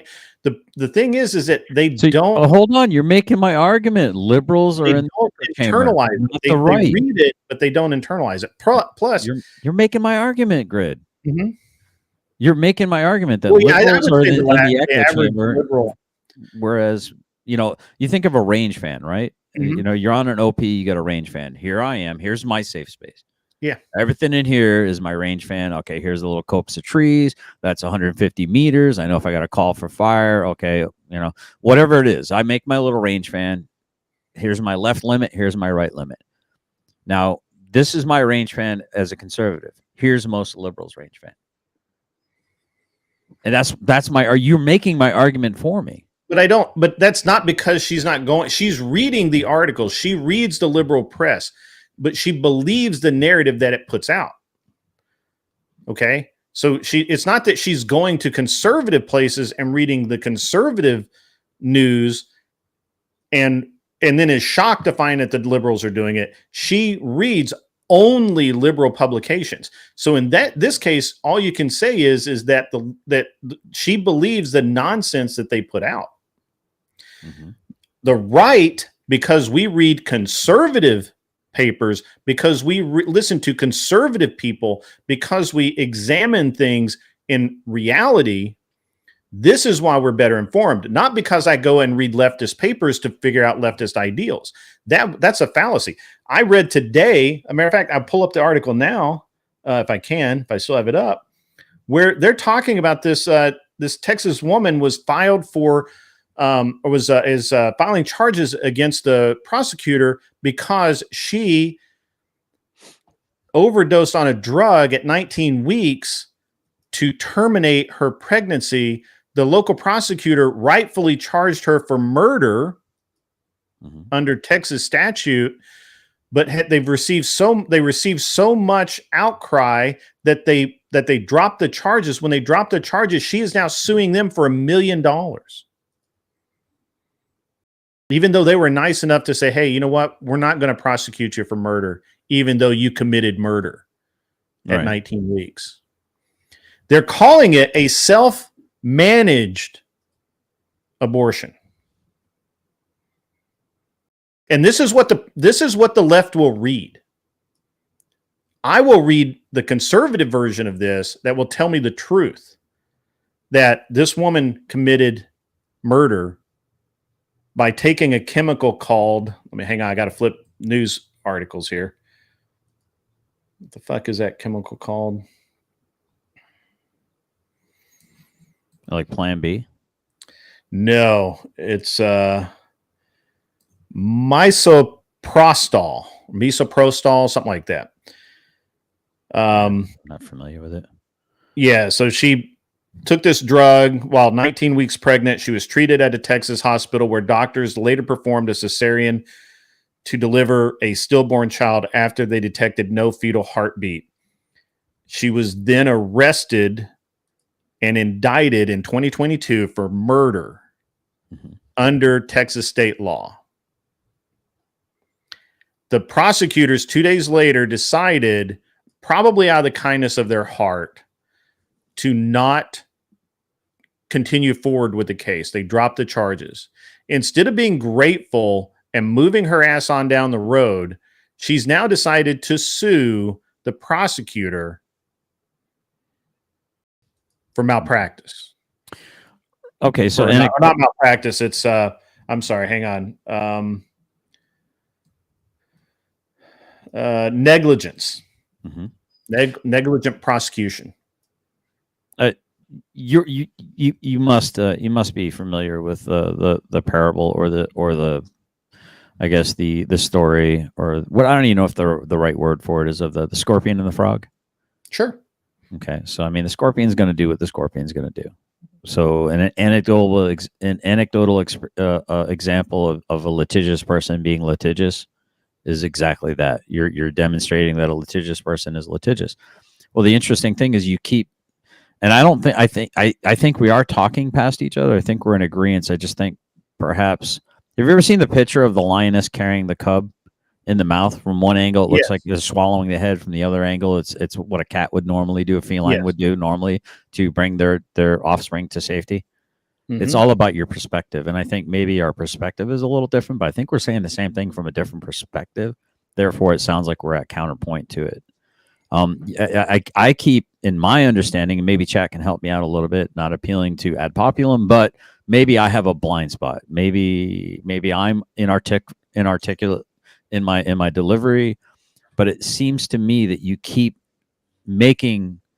countering your own argument and bulwarking mine with all your statements. I can't disagree with your statements, but you seem to say something you seem to think something opposite of what you're saying, which is, that's the part that's confusing me. And I know because so I don't believe conservatives I don't believe conservatives go into leftist places to find out leftist ideals, but I know that that leftists, hardcore leftists, come into conservative spaces. I'm not talking about reading our papers. I'm not although that's part of it. I'm talking about going into chat discussions, going into user groups, going into conventions, registering. So I don't know not one conservative that's registered as a Democrat so that they can go to the DNC to spy on the DNC. I don't know one conservative, and I doubt you can find one that does that. Yet I know 3 Democrats that are registered as Republicans so they can vote in our primary for the worst candidate. Thomas Crook is a good example. Huh? Thomas Crook is a perfect example. Perfect example. Well, I don't know if it's perfect, but it is an example. So this is why we're talking past each other. Yes, I understand. Your on the street liberal is a complete fucking moron because they only swallow the line of bullshit that they're fed through whatever source of media they choose to get, right? And they never search out conservative media, and they don't come into our spaces. That's the average guy. I'll give you that. The average conservative, though, will never go into a liberal space because they don't want to. They only pay attention to conservative news. Now on the opposite side of that, liberals will pay attention to our news. Now, like I'm talking about leftist people that talk, I guess hardcore, bit more than average. They will come into our groups. I have people come in here, which is weird because I'm nobody. I know that there are people that, again, the primaries, I know that there are conservative groups that meet here in town that have outed leftist. I don't see the opposite being true. I don't see conservatives going and joining Trans Are Us or whatever the fuck the groups are to understand them. I don't see that. I understand what the media shows. I can understand what Tim Pool's data shows, in that we're all subject to the media that comes on our screen. So if you're watching Channel 4 News, because that's the channel, because you've watched Channel 4 News your whole life, your dad watched Channel 4 News, your granddad watched Channel 4 News, and now you watch Channel 4 News, and that's considered a leftist publication, then sure, you're watching a leftist publication, but you're not seeking it out. You're not going into those you're not going into the hardcore places. And I don't believe that most. I think, with respect, I think you might be strawmanning a little bit here. And so I'm not trying to have an argument. I'm just having a discussion. But yeah, you're welcome. No, I don't think that there's any ill intent. I think it might be just incidental. So I don't feel like you're arguing out of good or bad faith. I don't even feel like you're arguing. I think we're having a conversation. Yeah. But when you make assertions, and so you say you're not really a debater, I would caution you. Now you can, and this could be pedantic, but I would caution you on saying always, never, and not saying those things, because it doesn't leave any room for wiggle, right? And I understand that the exception doesn't make the rule; it proves the rule, right? I get that. So I'm not arguing that aspect of it, but someone can call you out by saying you should never say never. You know what I'm saying? Which is kind of an oxymoron in and of itself of a statement. Because in order to say never, you have to say never. So anyway, so the point I'm trying to make is this: is that would you say that a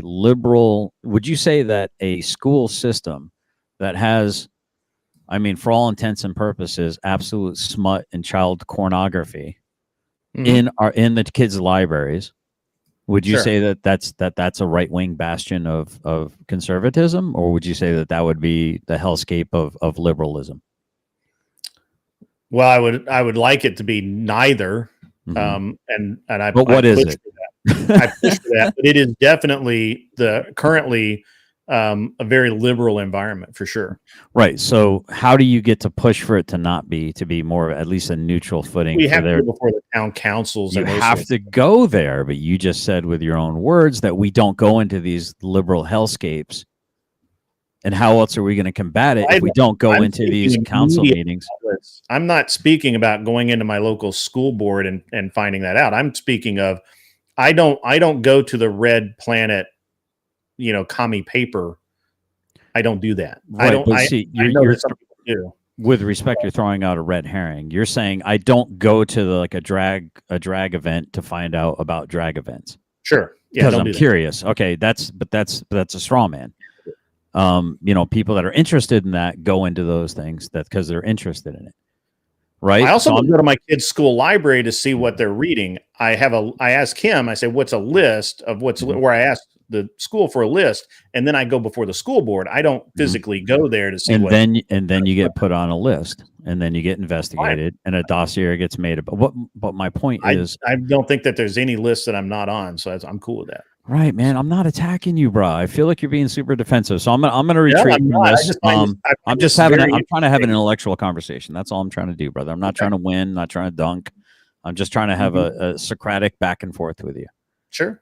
Okay. So what I'm saying is you're making kind of ultimate statements, and I'm showing you that there's flaws in your generalization and your alwayses and your nevers. So what I'm saying is I'm just trying to caution you in order to strengthen your ability to argue and put forth and represent an argument in a way that won't be immediately like sticking a finger down a throat and it getting vomited out. You might want to stick away from the always and never axioms. That's all I'm saying. You can do what you want to do. It's freedom. Freedom's messy. So I'm trying to illustrate to you that because conservative people had basically, like the kulaks, kept their heads down, they're working, they're going to the job, they're paying their taxes, they were assuming that the people at the student council or the board meetings were there because they liked children and they wanted the best for children. And they waited way too long and taking it for granted that these people had the best interest of the children and not some crazy leftist agenda to try to convert them into the alphabet soup group mafia, right? That's clearly what's happening in a lot of these schools, though. Yes, can we agree? Yeah, I think we can agree on that. So if you're saying that most parents are ignorant of what goes on in school, that they act in good faith, believing that the school has the children's best interests at heart. However, they typically don't. I can use a illustration of this in that I have a 3-year-old who was in preschool, and we just thought it was a normal preschool, and there would be nothing specifically political or anything of that nature involved. And yet we repeatedly found that the school endorsed Degeneracy. degeneracy. They did the Gay Pride Month. They did the whatever the Black Pride Month. I don't know what that is. BLM stuff or whatever. Yeah, whatever. The People of Color Month, whatever the fuck it is. I don't know. Black Pride Month. What I don't know. But they did all of that. Like all of the virtue signaling nonsense. They had it in the halls. And I eventually said, a kid to a kid, a rainbow should be a rainbow. Mm-hmm. Should not be a gay pride flag. And we pulled our son out of that daycare and put him into a different daycare that does not do that, because I have that power, because I pay attention. Now, it didn't actually have anything to do with me. Like, I was just walking in and seeing it, and I'm like, okay, this is unacceptable.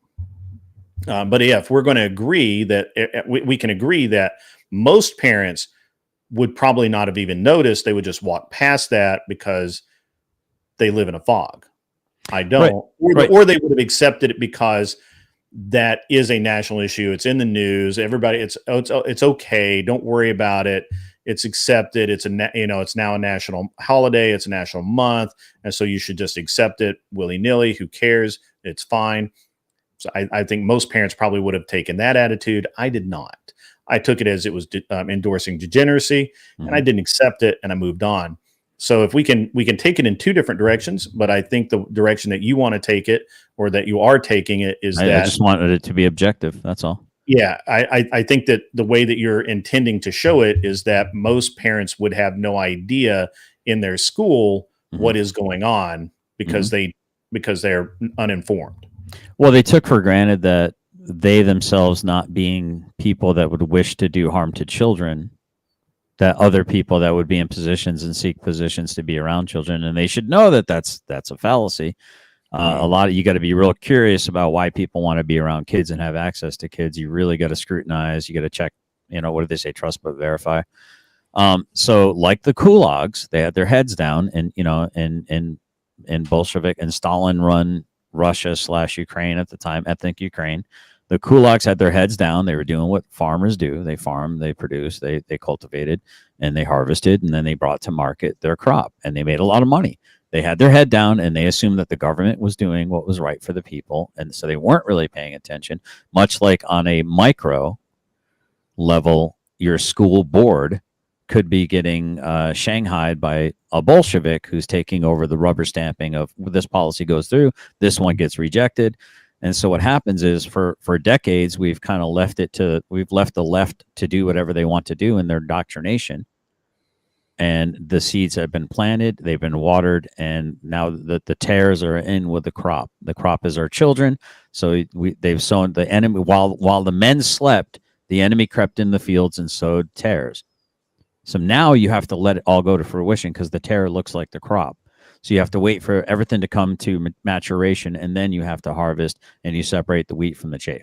So as a parent like yourself, your choice was you have the ability and the wherewithal and the means to remove your child from that environment and have a different choice. Now, what happens to the parents that do not have the liquidity or the of finances or the ability to be upwardly mobile or to laterally move your kids to a different school or even a better school? So what happens to these kids in these private schools is the parents are kind of stuck, and they have to go to these board meetings. They have to let their voices be heard, and they have to stand. I think you mean public schools. Well, right, public schools. Private schools, we have a lot of control. Right. But what I'm saying is you're an exception. You're not the rule. Yes. Okay. So speaking anecdotally from your experience, that's great for you. I applaud that. I think that's amazing. And kudos to you. I'm glad that you have that ability. But that helps you and only your kids. Well, what about greater society and what we owe to greater society? Right? Do we not owe a debt to society to make sure that what is the old African adage? If you want to go fast, go alone, grid. But if you want to go far, go together. Right? So you're like, I can go alone because I have the wherewithal and the means. So what happens when the dollar is worth absolutely jack shit? What happens when the financial system absolutely collapses and everything that makes your life good right now is gone and you don't have food stored up. You don't know how to can. You don't know how to hunt. Well, I know I'm pretty sure you're not hunt. I'm just saying, assuming you're like rich and you can just snap your fingers and it appears for you, and you don't have any struggles. What happens when that whole system goes out from underneath you? Do you have the wherewithal? Can you run a trot line? Can you hunt? Can you skin? Can you prepare food? Can you smoke food? Can you preserve food? Can you provide for your family in a situation where you might have to survive on a squirrel? Yes. You see, yeah. Well, but the average person that would have maybe a lot of means, like the elite leftists, they could. Right. I mean, that's the we're too fat argument, right? Right. The we're too fat argument is that for the people watching. I love this. Actually, I've never heard this, but this sounds intriguing. Go ahead. I'm all ears, man. I've never heard this. I understand the concept, I think, but go ahead. The reason that we won't have a civil war is because we're too fat and too happy. Oh, is that what that means? Yeah. Perhaps. The reason necessity is the mother of all invention is because there won't, because we're too fat and dumb to do anything about it. Our lives are too easy, and we won't do anything to jeopardize it. That's why people who we know, you can literally talk to a leftist and say, "Do you agree with this?" And they're like, "No." Why are you voting for that guy? Well, if I don't vote for him, then whatever. Mm-hmm. And so they're afraid of the consequences of their actions. And so they constantly vote to keep the status quo. They do not want change. They do not want reform. They do not. This is progressivism's goal. Always. It's always that is the goal, and they have achieved it. To be honest with you, they have achieved it. This is why and look, it was the same way in 1776. 1776, 1% actually went to war because the rest were too fat, dumb, and happy. They didn't want to jeopardize 3%. We'll call it 3%. I thought it was 3%, and overall, it was about another 7% logistically helped out the cause with logistics. Like food, and this is lodging. why. This is why. Okay, it is actually, I think, 3%. I think I have. That's where the term 3%ers came from. Yeah, I have 1% in my head for something else, but trans. Go ahead. The average person would not go to war. They did not vote to go to war because their life was too good, and they were willing to put up with a little inconvenience. They were willing to put up with quartering soldiers. They were willing to put up with having all of the powder and shot placed in a building where it was issued to them rather than them being able to just go hunt whenever they needed to go get food. That is the reality of the situation. And we are in the exact same situation right now. Because, as you say, most people, and again, we talked about this yesterday, this is going to be a running theme, I think, for a while. Most people are 9 meals from hunger. 9 meals. Yeah. Most people do not have enough food on hand to last any significant time. Even people that think they're prepared are not. It doesn't matter anyway, because anything that you think you have, whatever remains of the government will take from you as needed, and you will do jack shit about it. Well, I wouldn't say jack shit, because there's a bunch of guys in man dresses and sandals and Kalashnikov, 70-year-old Kalashnikov rifles that have stood up to what? I was there in Afghanistan. I do agree with that. However, that was in a desert where they could see everything coming very, very far, very, very far away. When you were dealing in a city and a town, in your home, things change. I enjoy the discourse of the argument, but the reality is that the warfare in this country is literally careful. It's unthinkable because of who the average U.S. citizen is. I think you highly underestimate men that are capable and competent. Well, I don't, because I know those men. I associate with those men, and I know that I am one of those men, by the way. We can only hope. But it was a paratrooper, United States Army, man. The Army spent an awful lot of money to make me good at exactly what I do. and what Yeah. I'm capable of. And I mean, you could scoff at it, but I'm not scoffing. I just, Right. here's the thing. Again,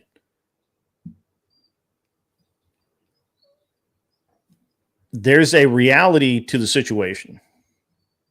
Now, I'm going to listen. I don't mean to interrupt you, but I'm going to listen to this. I got to let my German Shepherds out real quick, but I'm listening, and that way maybe I'll stop interrupting you and stop being rude. And I do apologize for my rudeness. I do. I No, genuinely. it's okay. It's okay. I It's fine. love It's been this a fun- conversation. It's been a fun conversation. We'll keep going. Here's the thing about, yes, are you out, Kat? Yeah, Why are you time's out? up. Time's up. It It's was not fun time. though. It was a good combo. I Time's liked up. It's only 2:00. it. Here Go it's to- past my time. We go 3. We go to 3. It's 3 my time. But no, we go to 3 my time. No, I gotta go. Bye, guys. All right. See ya. Go away. Leave me alone. All right. Where was I at? Oh. John, you're welcome to come on. Jump on up. Go right ahead. So I know some interesting people. And I know a lot of people. I've talked to a lot of those people, and they have told me point blank that don't think it's going to go the way a lot of people seem to think it is. It just isn't. It's not going to go that way. As much as you would like it to, like to think so.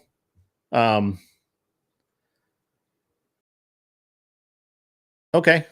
Anson, we'll do that. We'll make that happen maybe Friday night, maybe or Saturday night, maybe Saturday night when it's not so cool. Or not so when we're on a chill stream. There are plenty of skilled people in this country. Organization of those who are skilled and orientation towards a goal, I think, is the biggest problem. If you've ever read a book by a guy named James Tarr called Dog Soldiers, and you will get the idea of what's going to happen. Big Jake's Ranch is right. Most family men won't do anything because they'll be too busy looking after their family, which is the right thing to do. You just can't, I can't stress enough that while we can talk about we can talk about all of the nuances and all of the things and all of the skilled people and all of the, I know guys from fifth group. I know guys from the teams. I know PJs. I know a bunch of dudes that are high speed, fucking badass dudes. And I'm just telling you, it's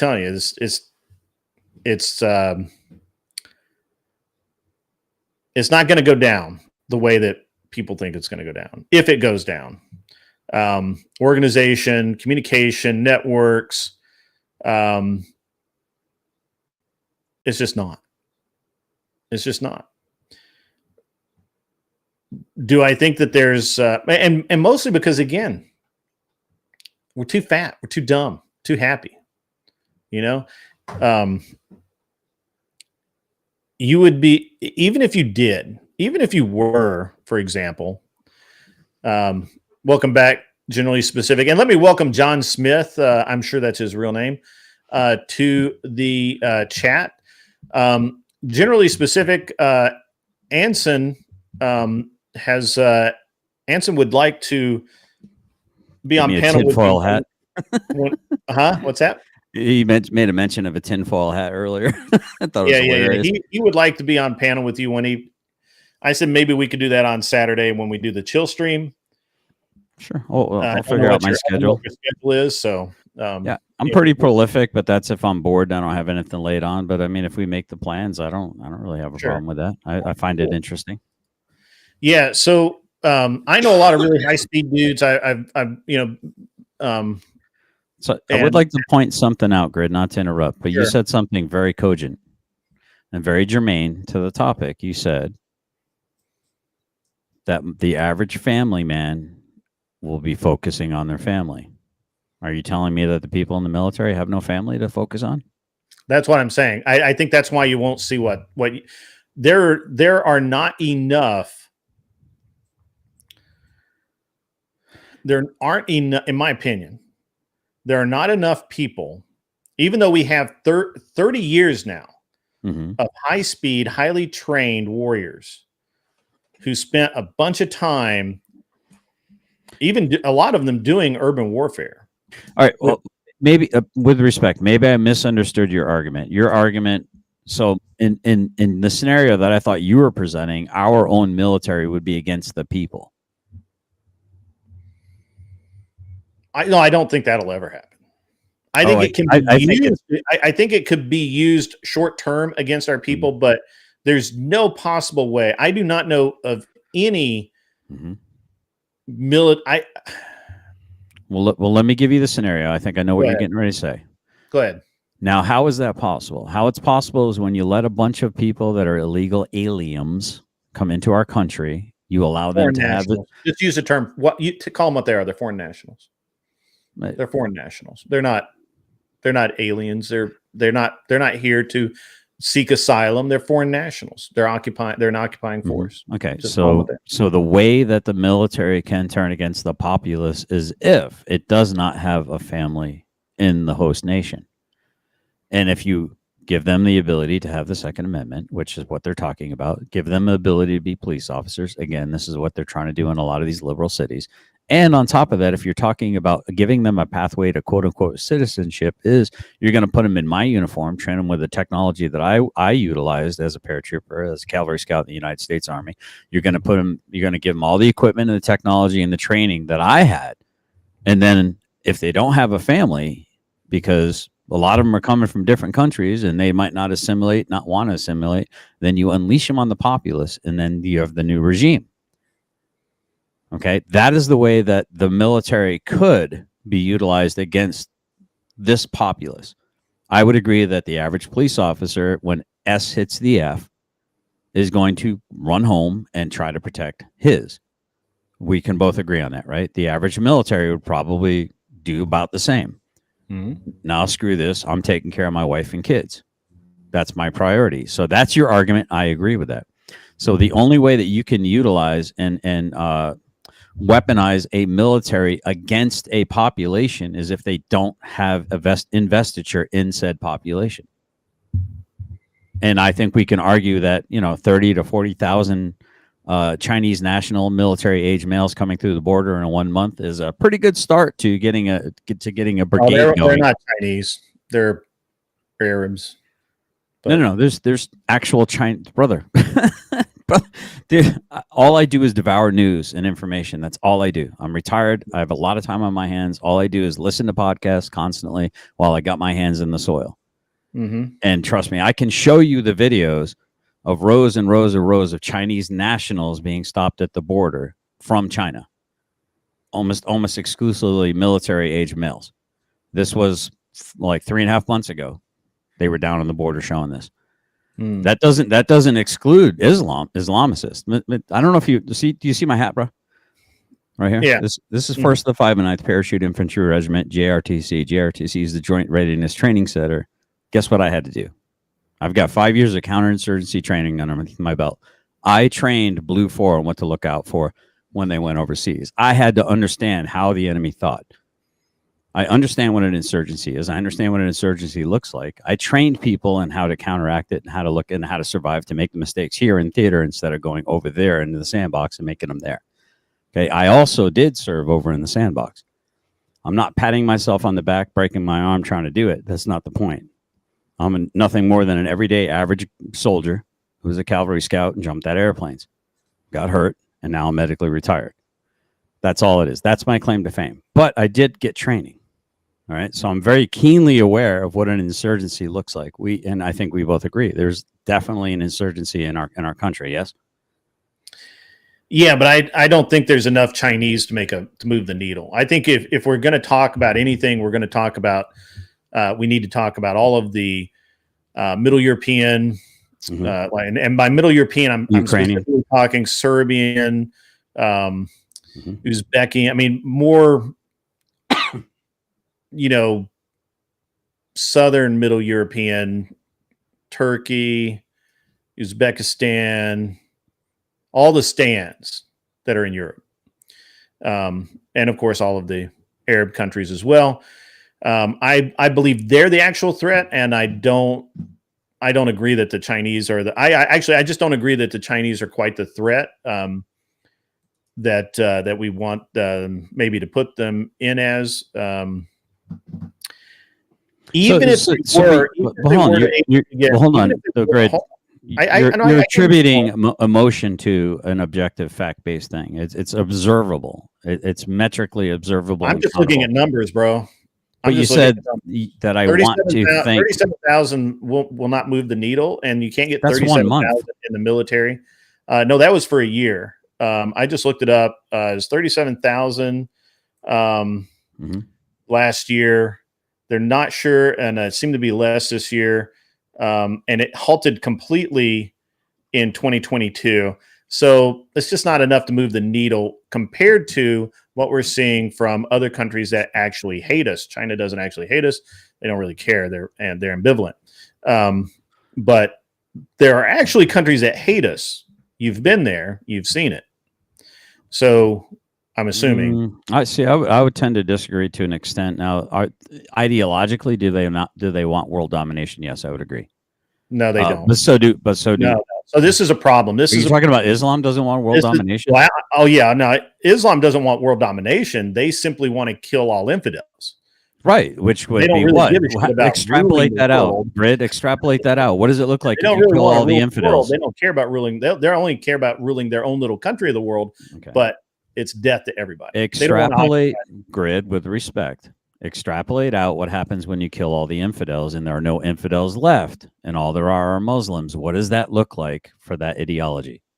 Well, obviously that would be their world of being dominated, but they all want to live out there where they're at. They don't want to live in America. So what are you? I don't think they want to live in America. Again, look at Europe. Look all over Europe, Grid. Well, they're all over Europe. In UK, Italy, without firing a shot. Exactly. And who's doing it? NGOs. NGOs are being bankrolled, probably from a slush fund of Ukraine. All those billions of dollars going to Ukraine is then being funneled into NGOs in order to transport these people, emptying out their prisons, emptying out their asylums, and shoving them into the West.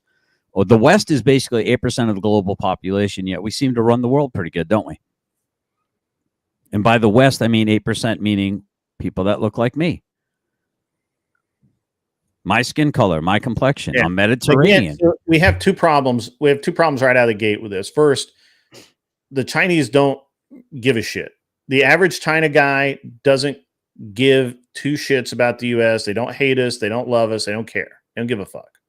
The Chinese government may hate us. I don't know. It's hard to get a read on. I'm more worried about my own government, Grid. True. Okay. but again, you brought up a very specific point of the Chinese infiltrating the army to do this. I don't see that as being the problem. No. All right. Let me clarify. I'm not saying exclusively the Chinese. What I said was, in particular, the way that it can happen, because you made a point saying people are going to run home to their families. Family men are going to take care of their families. I agree with you. So how do you make sure and ensure that if you have a military mission in mind that there's not going to be a big dissension in the ranks as you get single people with no dog in the fight nationalistically of love of country, but they want what they want. They want that paycheck. They want the spoils of war. Conquest. The lore of conquest has been recognized since one caveman saw another caveman had more, went over with a bigger club, cracked him in the head, took his wife and his campfire and his haunch. You know why Rome fell? Decadence, yes. Decadence and falling asleep at the wheel. While the men slept, the enemy crept it or sneaked into the field and sowed tares. Kind of. The Roman army was no longer Roman. Yes. It was Pict, Gaul. You're making my point. All kinds of other things. When they came to Rome, the generals saw that the Romans were weak and they could no longer rule, and so those generals, over time, it did take time, fought their way through and destroyed Rome. Rome fell because they were not able to do that, and they did in fact do exactly what you're trying to talk about, is that they had all of these generals. None of the generals owed any fealty to Rome. Allegiance, yeah. The problem is that the Rome here's where the problem became, and this is why it is less likely to happen to the U.S. If you live in the U.S. long enough, you want to be a part of it. It's just the way it is. Never seen an immigrant that didn't say that they didn't want to be a part of the U.S. No matter even just terrible people. Barring some felons and criminals, there's always outliers. However, and I'm going to pick on a guy I knew in college. There was an Ethiopian that I knew in college. He was studying medicine. He had actually come to the U.S. and served in the military to gain citizenship so that he could go to school to become a doctor, to go back to Ethiopia to help his people. The problem is that in his 4 years in the army, he became so indoctrinated into being a U.S. soldier. He became so assimilated, close with the soldiers around him and what it meant to be a U.S. soldier, that even after he graduated college and started medical school, he never wanted to leave the U.S. And he never did. I don't think he ever returned to Ethiopia. So the difference between what happened with Rome and what would happen with the U.S. is that in order to serve in the military, you would have to actually be here. You would have to live here. You would have to be in a unit with U.S. citizens. There's not going to be an all Mexico. There's not going to be an all Arab unit. We don't do that anymore.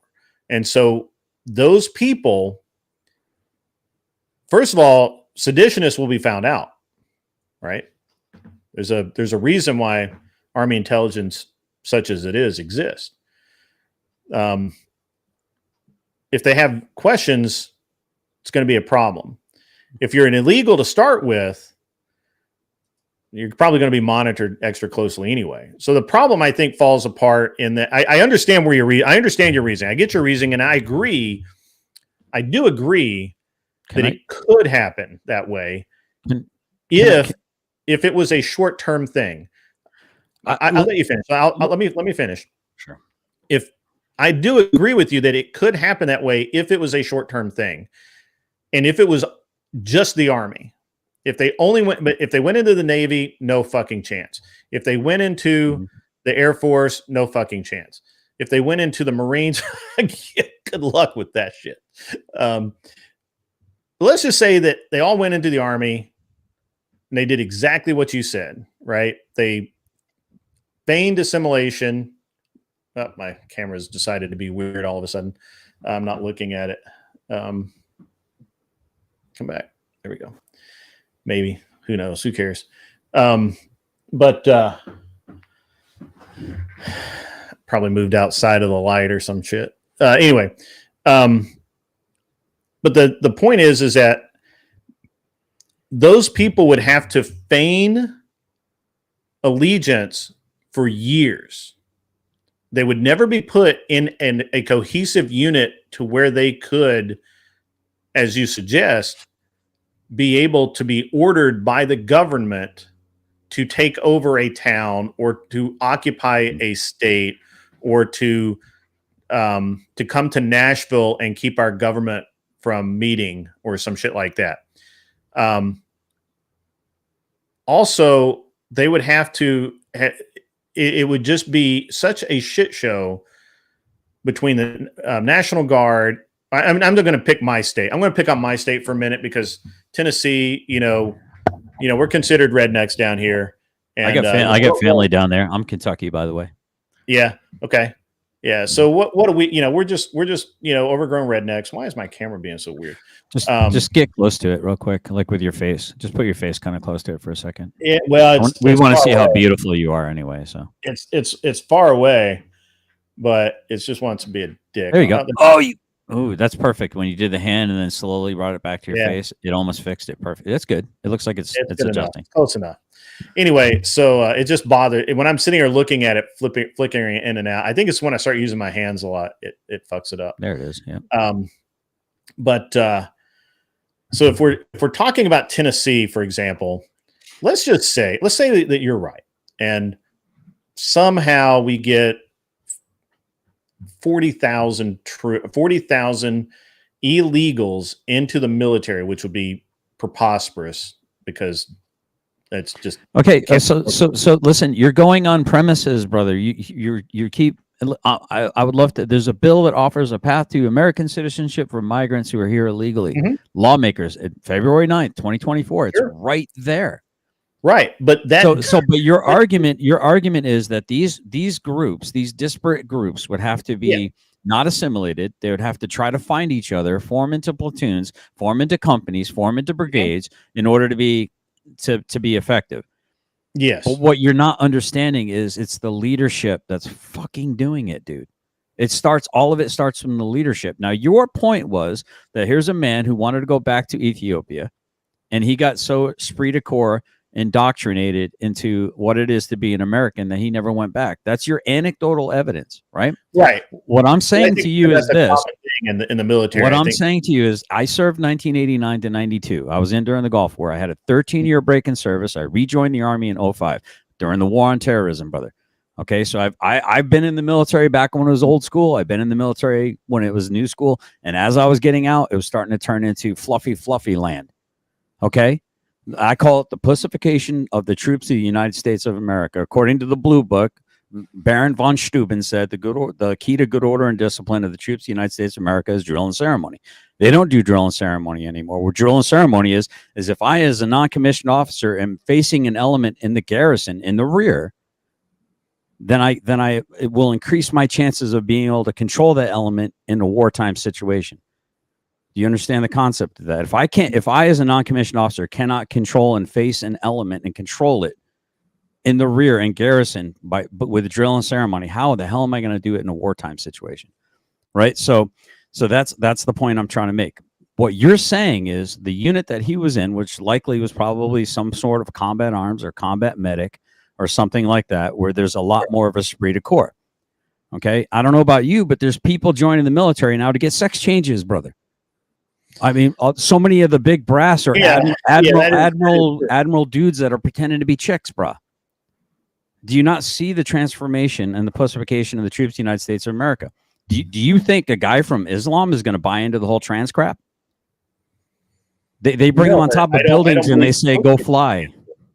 Do you think a guy from Tennessee buys into the trans crap? That's not my argument, though, man. My argument isn't a guy from Tennessee is going to listen. My argument, Grit, is not that a guy from Tennessee is going to betray his own country.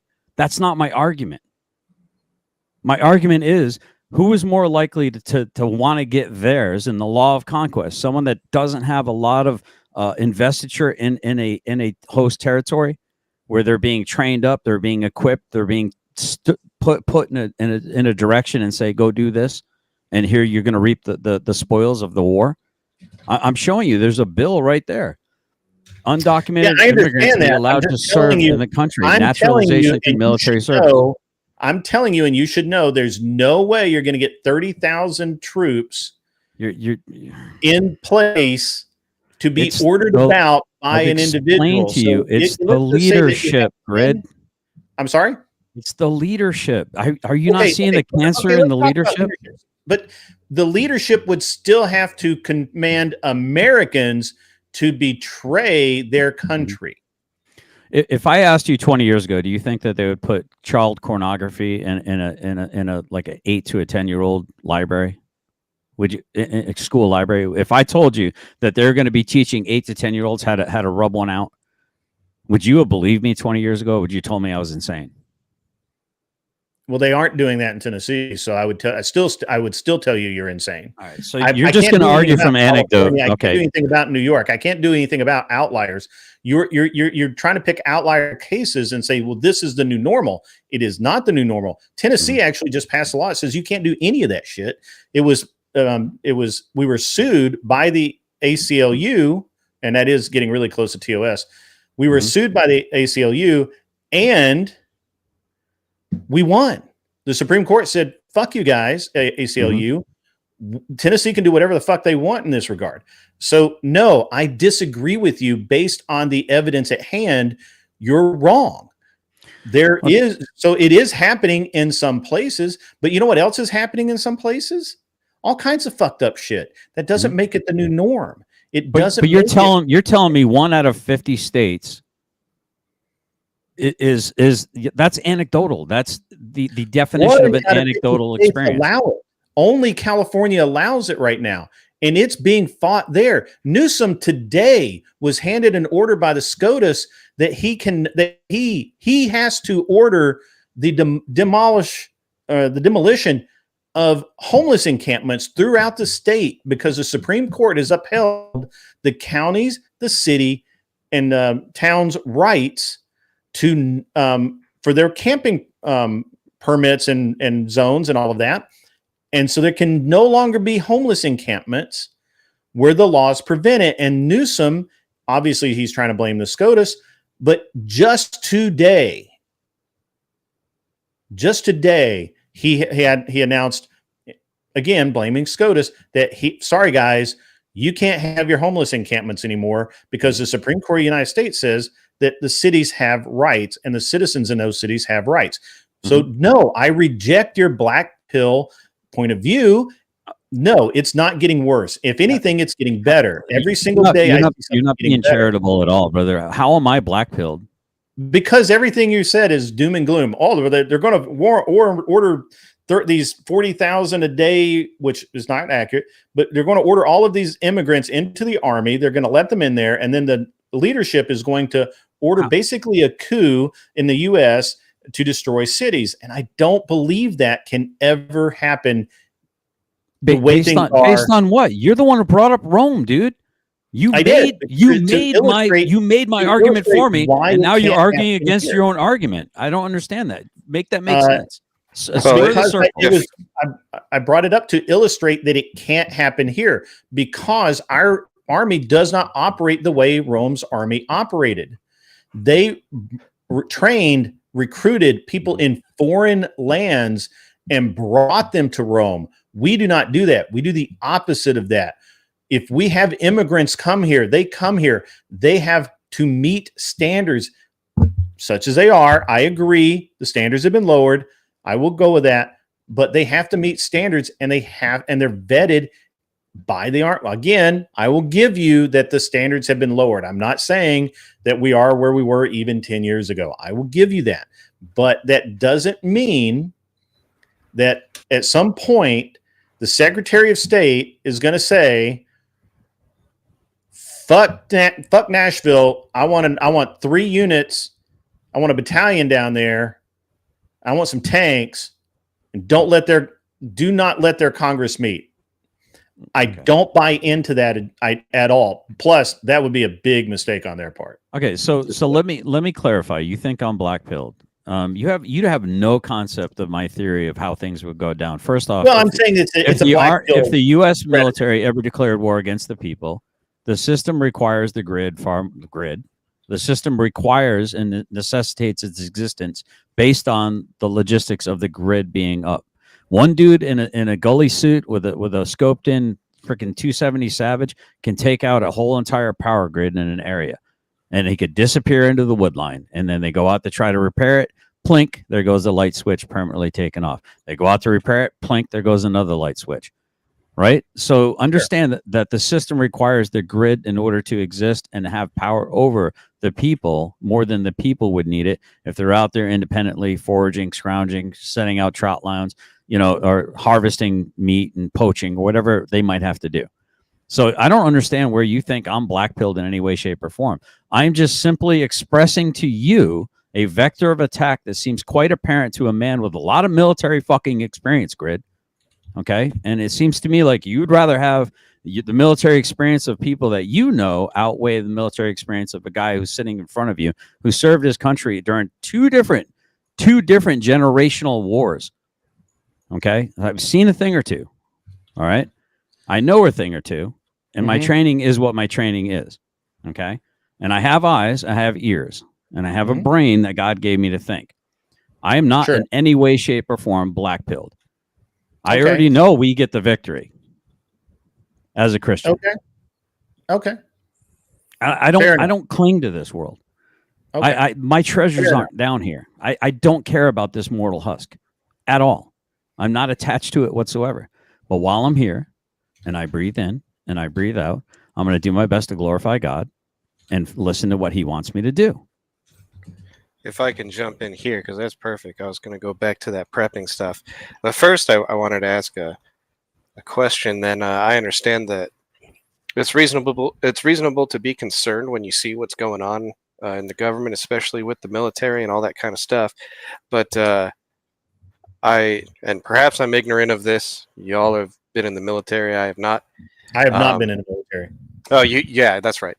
But would our own government also be afraid of invading its own country the same way the rest of the world is afraid of invading us? I mean, even if they somehow brainwash all of 100% of the military into saying, when we tell you to stop Congress or we tell you to go attack Tennessee or Texas, you just go do it. I mean, one, what are the odds of success? And two, would all, I mean, how many people do we have with guns that are going to step up and be like, no, this is actually, I mean, in Rome, when that happened, they were all, partying and drunk and watching a circus. In America, we have people, first of all, like y'all that are, big preppers. And then we also just have regular Americans who maybe didn't prep for, to survive for a year or even a month or even a few weeks, but they have guns and they're going to defend themselves. They see something going on. I mean, would they, it's not, I mean, you can pacify the army as much as you want. Doesn't that just give the regular citizen even more hope to overcome it if they did show up to, to try to do a coup or something?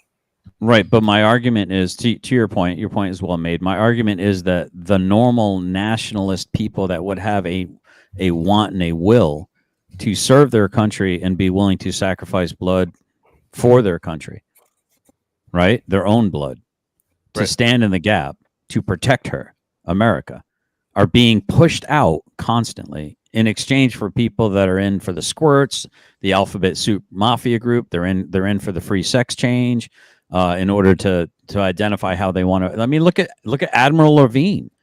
That's a perfect example. The top brass. There's a ton of them at the top brass point. Just mean on our side, the regular citizen side, then we have those people who are willing to bleed. Yes, John, but what you're missing is then what they do is they pussify the regular Americans, and then they bring in a bunch of people that come from hardcore patriarchal societies where women wear burqas, women do what they're told, or women get stoned. As they should. No, I'm kidding. I'm sorry. But you're making, everyone seems to be making my point instead of arguing against it. But acting like you're arguing against it. It's bizarre to me. It doesn't make sense. The point is, we are egalitarian as men. We've dropped the frickin' ball. We need to frickin' sack the fuck up and start leading from the front again. As Western men, we need to stop allowing this insurgency to happen. This transformation of leadership being paid off at the top levels to undermine the American people, meanwhile installing a bunch of people that are more than willing to take our lives without blinking an eye. That doesn't take away from the necessitating of someone like Grid being able to protect what's his.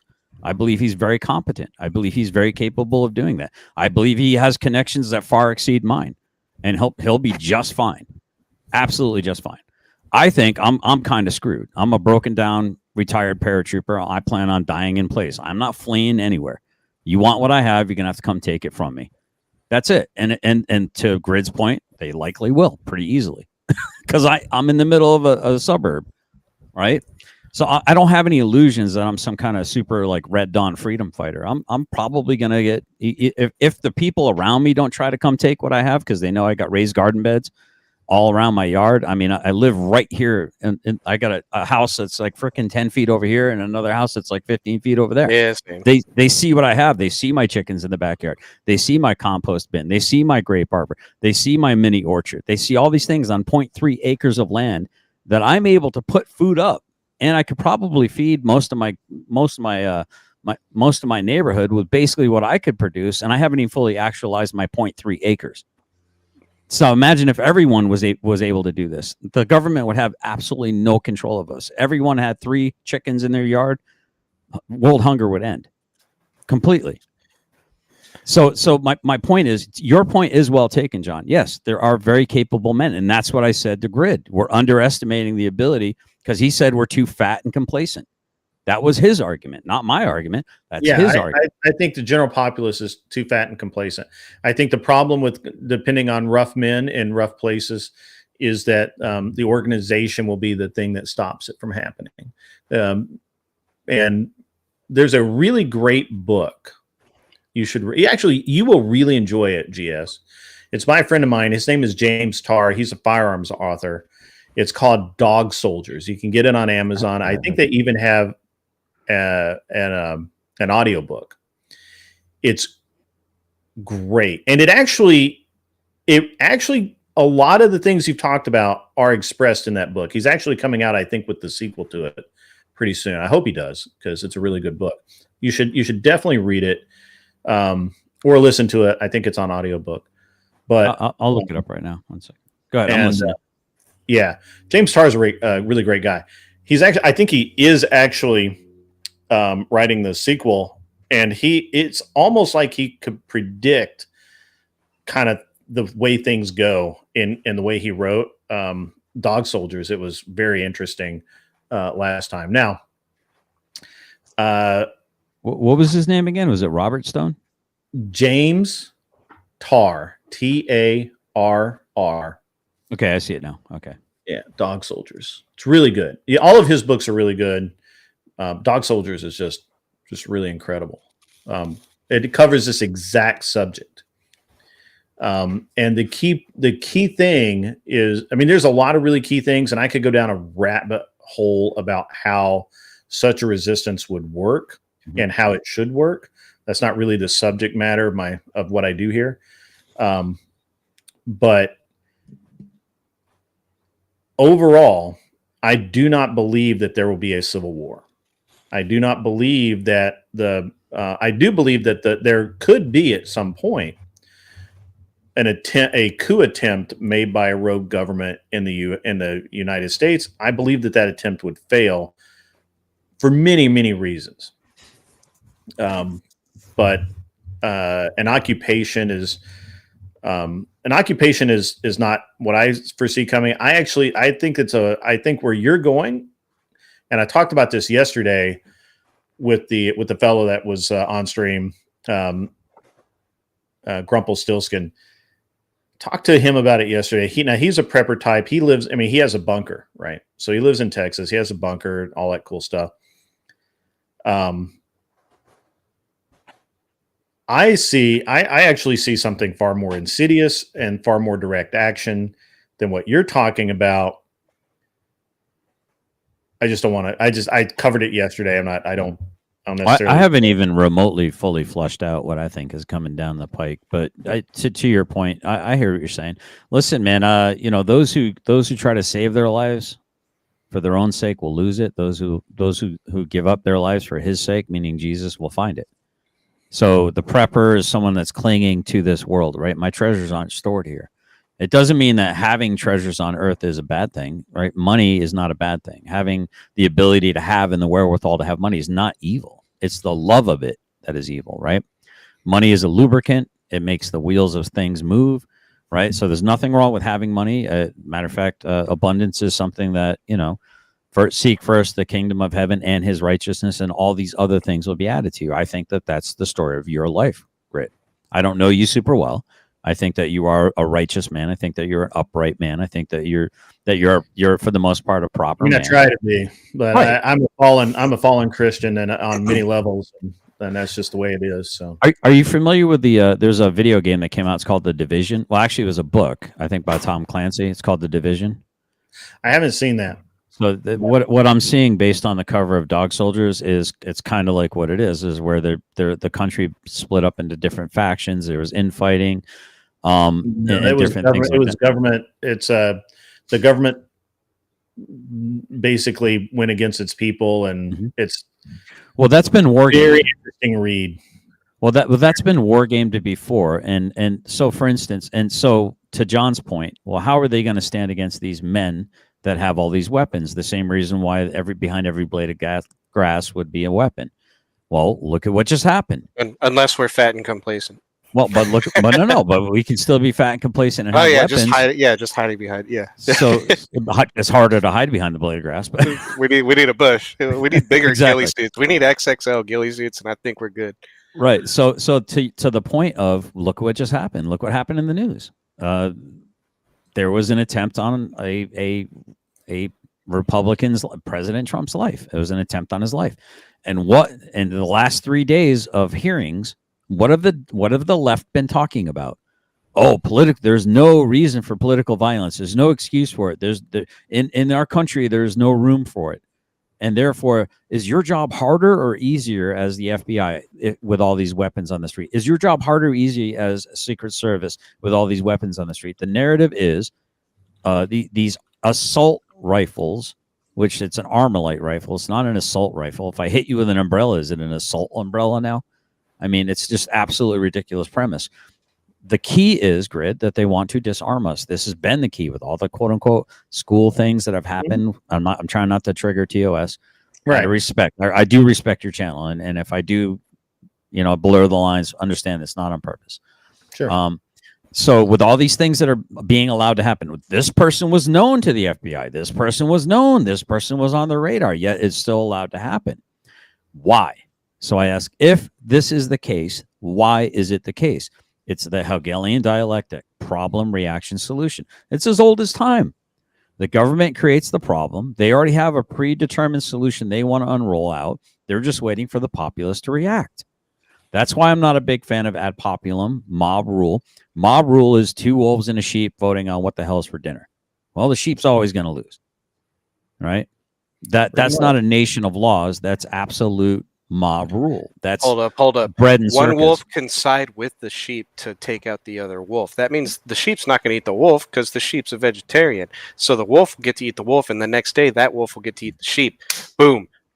Problem solved right there. La la la la la la la. John Smith's world. No, the wolf likes sheep. Sheep's on the menu, boys.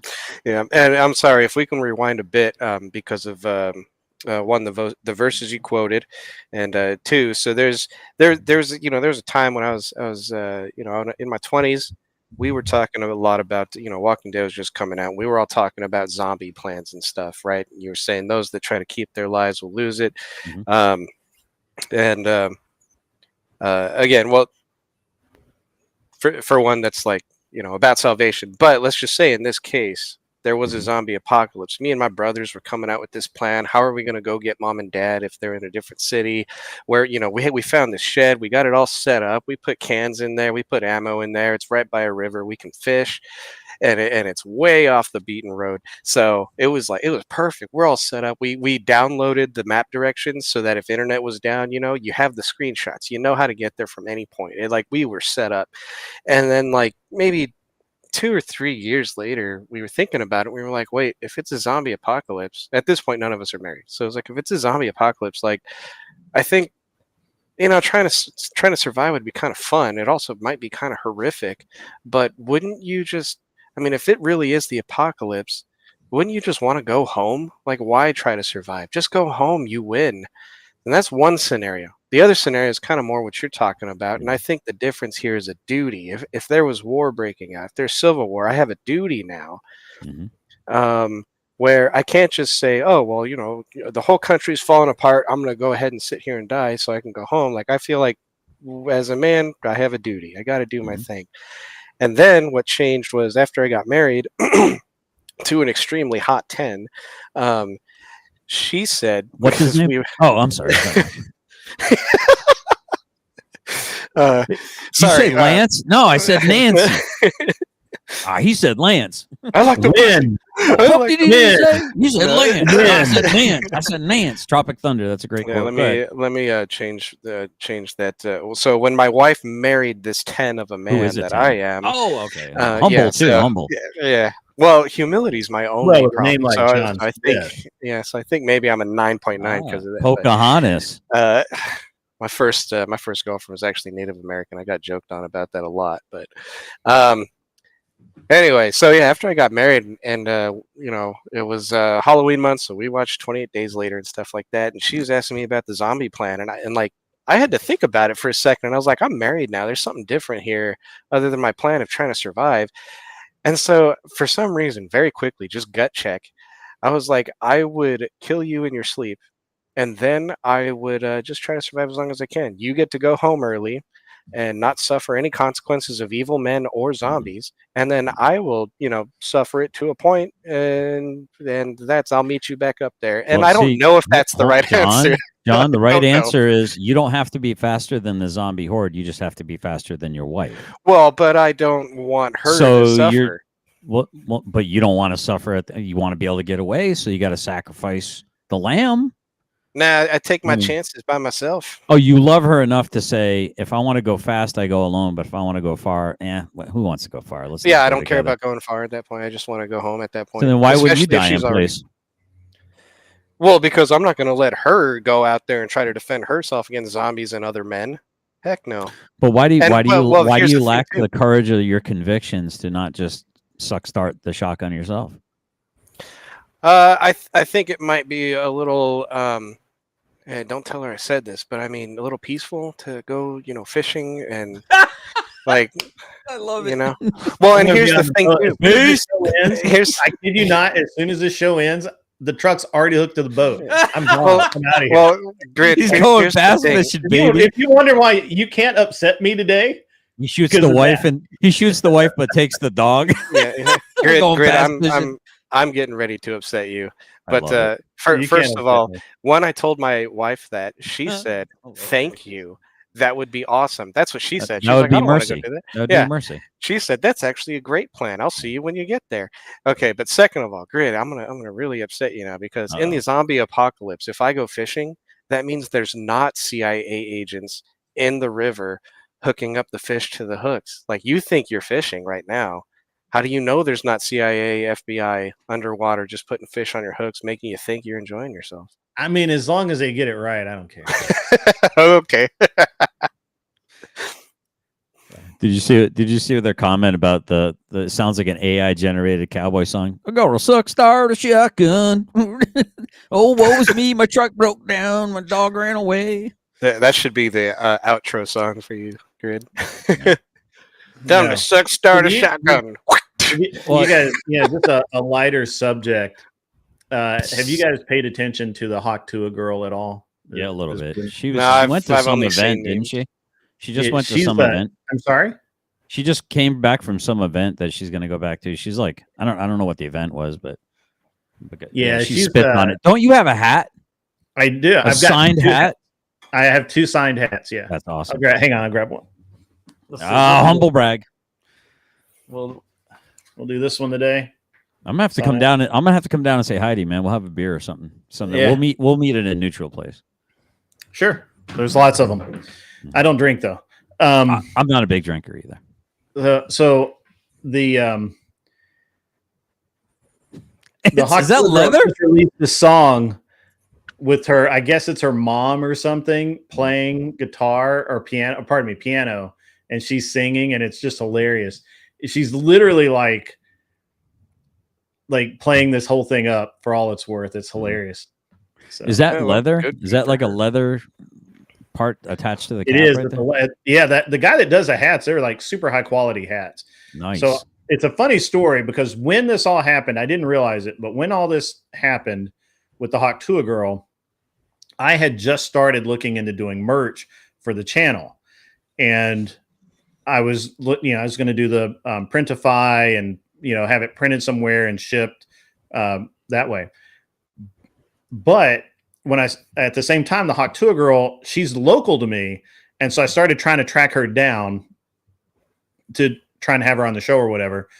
And the guy who makes her merch, who makes these hats, he's going to do all my merch, and he's local. Nice. Less than an hour. He's less than an hour door to door. It's only an hour because you have to take like some crazy ass back roads. I mean, you're in Kentucky, you know what I mean? Like Yeah. if there was a highway, we would be there in 20 minutes, but no, it takes an hour. That's when the banjo music kicks in. You're like, oh shit, Cletus. I was streaming while I was on my way out there. I was on Glenn's channel. I was live streaming while I was on my way out there. I was on my phone. I was just talking to everybody. Like, hey, everything's cool. And then I turned a corner, and you're familiar with this, the way this works. I just turned a corner, and there's like no signal whatsoever. And I basically was telling everybody, yeah, you know what? There's farm equipment all over the place. I'm not going to have signal here. There's no way. And so it was funny. It's actually, I mean, she lives like pretty close to where I'm at. So, well, I might have to link up with you at some point in time. If you like the merchandise, it's decent quality. If and when I decide to get merch for my channel, I'll utilize you as a perhaps resource if I have not burnt a bridge. No, which dude, I hope not to.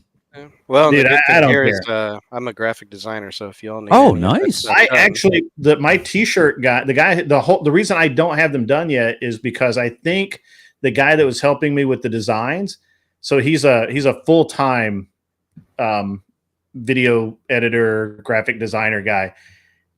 I think his work picked up, and I think he got a girlfriend or something, because he is never that'll do it online or anything. And I was like, dude, I really need my artwork, but he, obviously he was just helping me out. So yeah, man, hit me up on Discord, and I will. Yeah, definitely will. I mean, I made this logo for myself. It's a J and an S combined. I tried to do a J and an S in 4 corners, but it looked too much like the Nazi sign, and so I thought maybe not that. So hey, our symbols are actually kind of similar. I just noticed that. Which one's yours? I don't see yours. Here, I'm in go in YouTube. I just typed in there. You see it's like a red, white, and blue. It looks like an S. Like a blue on the top and red on the bottom. It's I just typed in generally specific Miracle Whip no mayo. Do you see my symbol? Miracle Whip no mayo. Yeah, that's my symbol. Oh, I see it. Yeah. That's interesting. But yeah, if you all need any vector art or getting it designed on a shirt, you let me know. I'll do that. Yeah, I'll do that. And then I'll prove to you my real name is John Smith.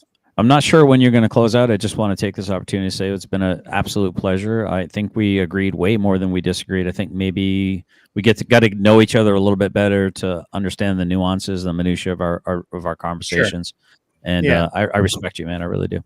Yeah, I've been actually. I kind of wondered what had happened to you. I saw that your buddy Bo did a salvation of you or something. I don't know. I thought it was tacky.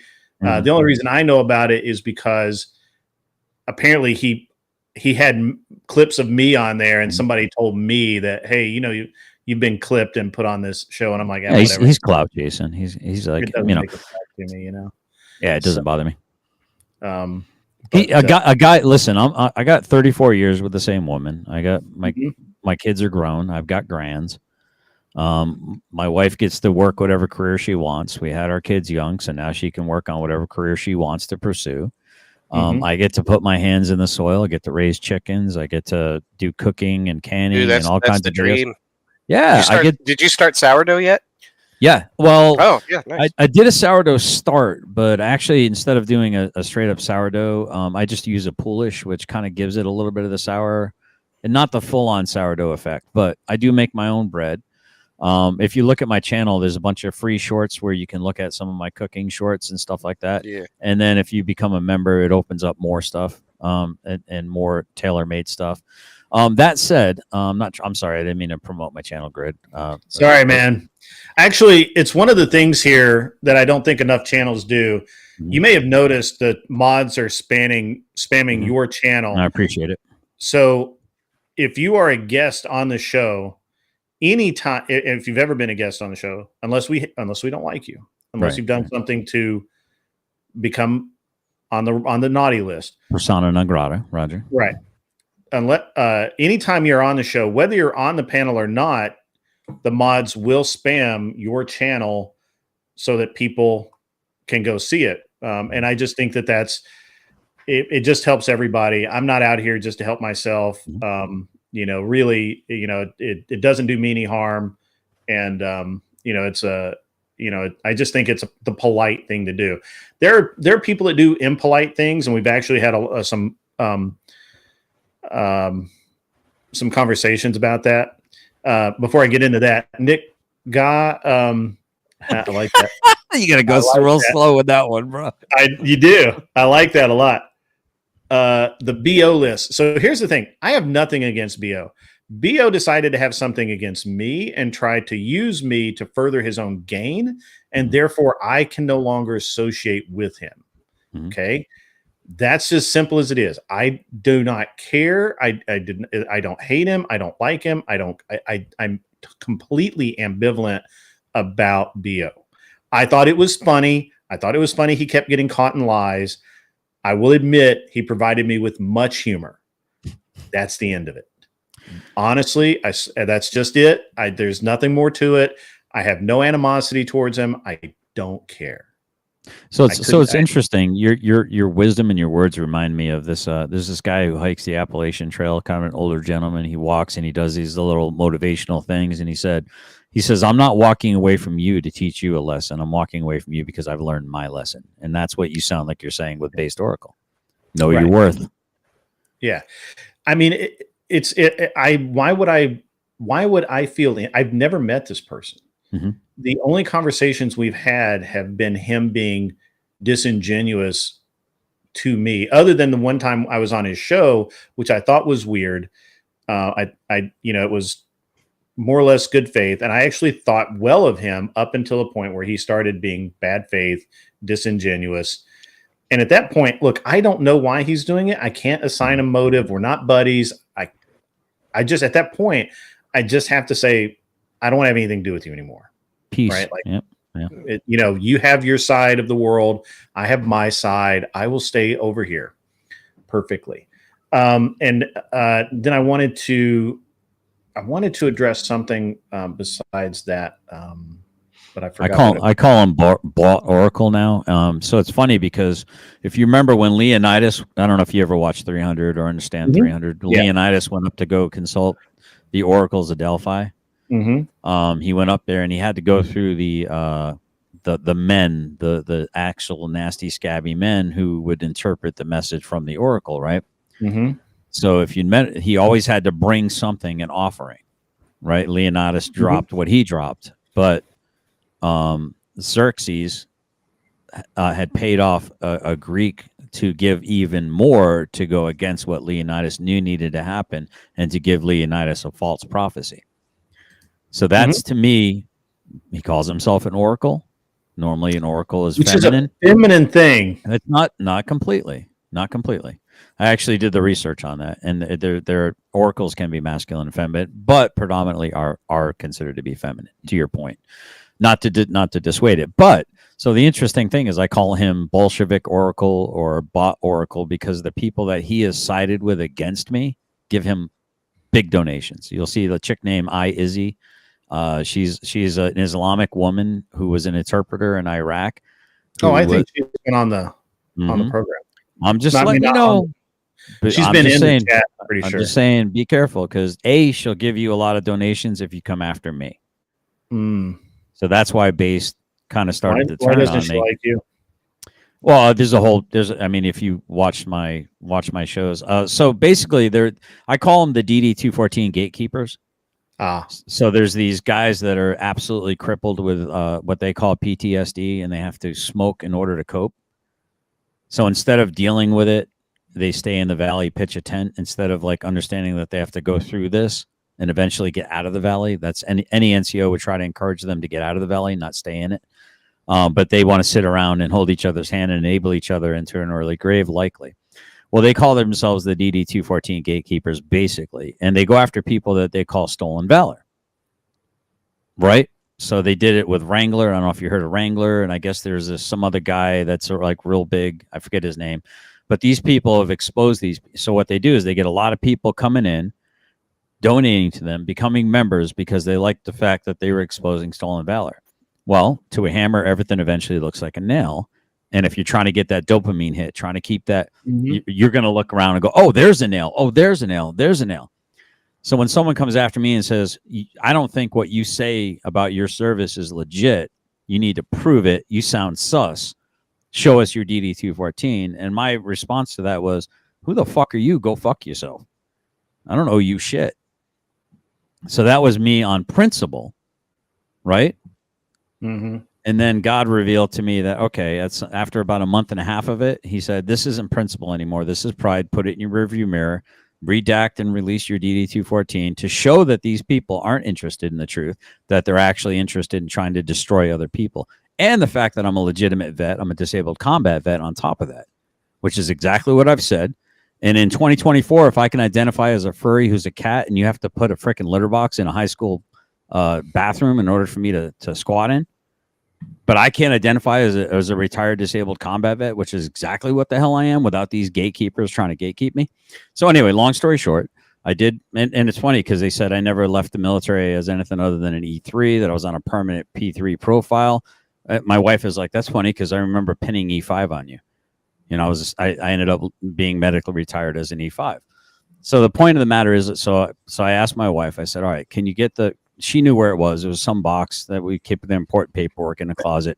I said, can you find the DD214, redact it for me? Because I was fixing the lawnmower and stuff. So I had to go get a battery and different things. And can you, if you find any pictures, because I got rid of my Facebook a long time ago. That's where most of my military pictures and memories were. But my wife had some. I said, if you find any pictures, because they said they want pictures, prove that you were there, prove that you were here, prove that what you did, all this different stuff. So I just basically said, I'm going to put it to rest. I'm going to hold a mirror up to these people that as soon as I give them what they say that they say I'm lying about, as soon as I show them I'm legit, they're going to move the fucking goalpost because they don't have integrity. And because it's just about trying to destroy people. And they did exactly what I said they would do. Matter of fact, that Izzy chick. So the only person that did donate to my fallen commander when I was in Afghanistan, my Mark A. Gardner died 6 July 2009, right, in Zabul province. All right, he passed away, and so one guy, I call him Ned Flanders from F3, he did say that he would donate $500 to if I would tell him my commander's name and where he died. Because they were trying to, at the time, I hadn't released my DD214 to show that I'd been in Afghanistan, that I've done all these things that I said I did. Not that I was bragging. I was just talking cursively like I'm having a conversation with you. So long story short, he said he would donate $500. Izzy opened her little pick-me mouth and said, oh, I'll double whatever he's going to give. And then this other guy named Jimbo said he would also match it. Well, from what I understand, Jimbo didn't. He welched on his promise. And Izzy said she was going to double it. And even in a private conversation offline, she said, I just need to the middle of the month. I will make that $1,000 donation in the name of your fallen commander to this really good vet organization that this Ned Flanders guy, his name is Sergeant Time F3. He's the only one that had any level of integrity. Okay. But he's still a shithead. He's still an absolute shitbag, in my opinion, because and their argument is, and they're claiming that I've got all this PTSD and I've got all these mental issues. So here's my argument. You're over here putting pressure on someone that you claim has PTSD. You're over here leaning and bullying or whatever you want to call it. I feel like a weak-ass man even saying bullying. Okay, but that's exactly what the fuck it is. You're harassing and haranguing a legitimate veteran that you claim has PTSD. So what if I would have done something to take my life, a permanent solution to a temporary problem? What if I was not as strong as I am and understood who I am and what I am? What if I was struggling severely with mental illness and you came over and you started acting that way towards me and I made the ultimate decision to take my life? Now it comes out, oh, well, these guys were going after this guy. Then it comes to find out in the news, a legitimate veteran who wasn't stolen, who wasn't fake, ended up costing his life. They would probably just say, oh, he was weak. I mean, how can you say that you're pro-veteran and start coming after veterans like that? To me, I'm about building people up, not trying to tear people down. I don't want to stand a little bit taller to see the horizon by standing on your corpse. I want to build something that I can perch myself upon in order to have a better visage. I'm not interested in destroying you, Grid, in order for me to be a little bit higher on the spectrum. And that's what Based is about. He's about tearing other people down so he can stand a little taller. And so are some of these people. So he sided with these people because they hate me so much that they're just donating money. If I'm on your panel and they get wind of it and you start coming after me, bro, you will freaking line. I had Flow State saying that he would split whatever money Izzy. He said, come over to my panel, because he saw the money that Based Oracle was getting from Izzy. He's like, come over to my panel because they hate you and they're going to donate. I'll split it. I'll split it with you. I'll split whatever money with you. And I'm like, and then Flo ended up turning on me, weirdly, and I'm like, "Where the hell did this come from?" He's half communist, so it's okay. Right, exactly. So I mean, I'm not sitting here like crying about it, but I'm just stating facts. You ask questions, I'm giving you the facts. So for me, there was one thing that Base did that I will respect. He went over to the F3. I call him the F3 Riri crew. He went over to them and said, "What are you doing? Why are you attacking vets like this? This is nonsense. This is some high school bullshit. You need to knock it off." That's all he said. But here's the thing. I was the only one standing in the gap against these jackasses. No one else was standing up for me. Like people like Joe Cool, they'll lick their finger, they'll find out which way the wind's blowing, and they get with the ad populum so that they're never in the minority because they're pussies. That's why I don't hang out with those guys, really. Right, because they're pussies. Not that I have anything against them. It's just I have a very specific personality, and it doesn't allow me to be around people who don't want to succeed or excel. So, yeah. So anyway, you kind of asked probably for a much smaller Cliff Note version of that, but it's very storied, brother. But I appreciate you having me up. It's an interesting thing because, like I said, I find it interesting just from my point of view, right? Like, not that it's anything, you know. I mean, whatever. From my point of view, I agree, crazy mama. I 100% agree. It's just kind of weird that anybody would try and pull down another veteran or just, I don't understand why anybody would pull anybody down. Really. Mm-hmm. Now, look, we can have a difference of agreement, right? You probably heard what I said about Destiny at the beginning of the show. Mm-hmm. I didn't call him 4 different kinds of motherfucker. I just said this is what I think of Destiny. And he can disagree with that. But I'm not, you know, and there are to some degree I disagree with his life. I mean, not to some degree.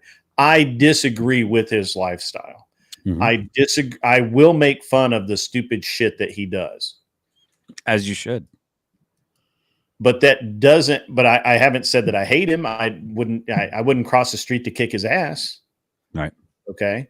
So, and I don't go out of my. And I don't want him to come on my show. Why would I want him to come on my show? That would just be a bunch of stupid drama for nothing. I go, sure, maybe I'd get a few followers out of it. Mm-hmm. But why? Well, it's like I said earlier. You can't reason with unreasonable people. So I want to know the lore behind your name. You want to know the lore? Okay, that's good. Or should I wait? Should I wait and have you on my show and interview you at some point? You're good, man. You're good. I'll go with that.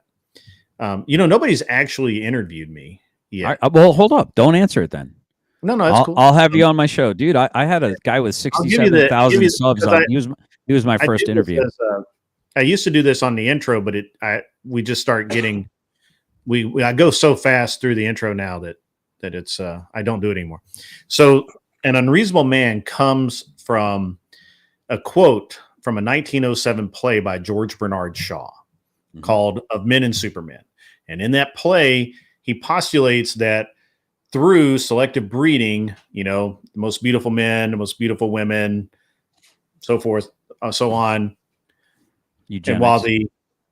Eugenics. And while the less attractive people will breed and become uglier and uglier, while the beautiful people become more beautiful and smarter and all of that. And there will be a serious division between society. He was a communist, socialist fuck. This is how they think. Well, the flaw is there's always a return to the mean. Goodbye. Go ahead. Sure. Bell curve. So in this play, this is the purpose of this play of men and supermen, and by now he would expect us all, in the next 200 years, which is now, we would all be supermen. We're not.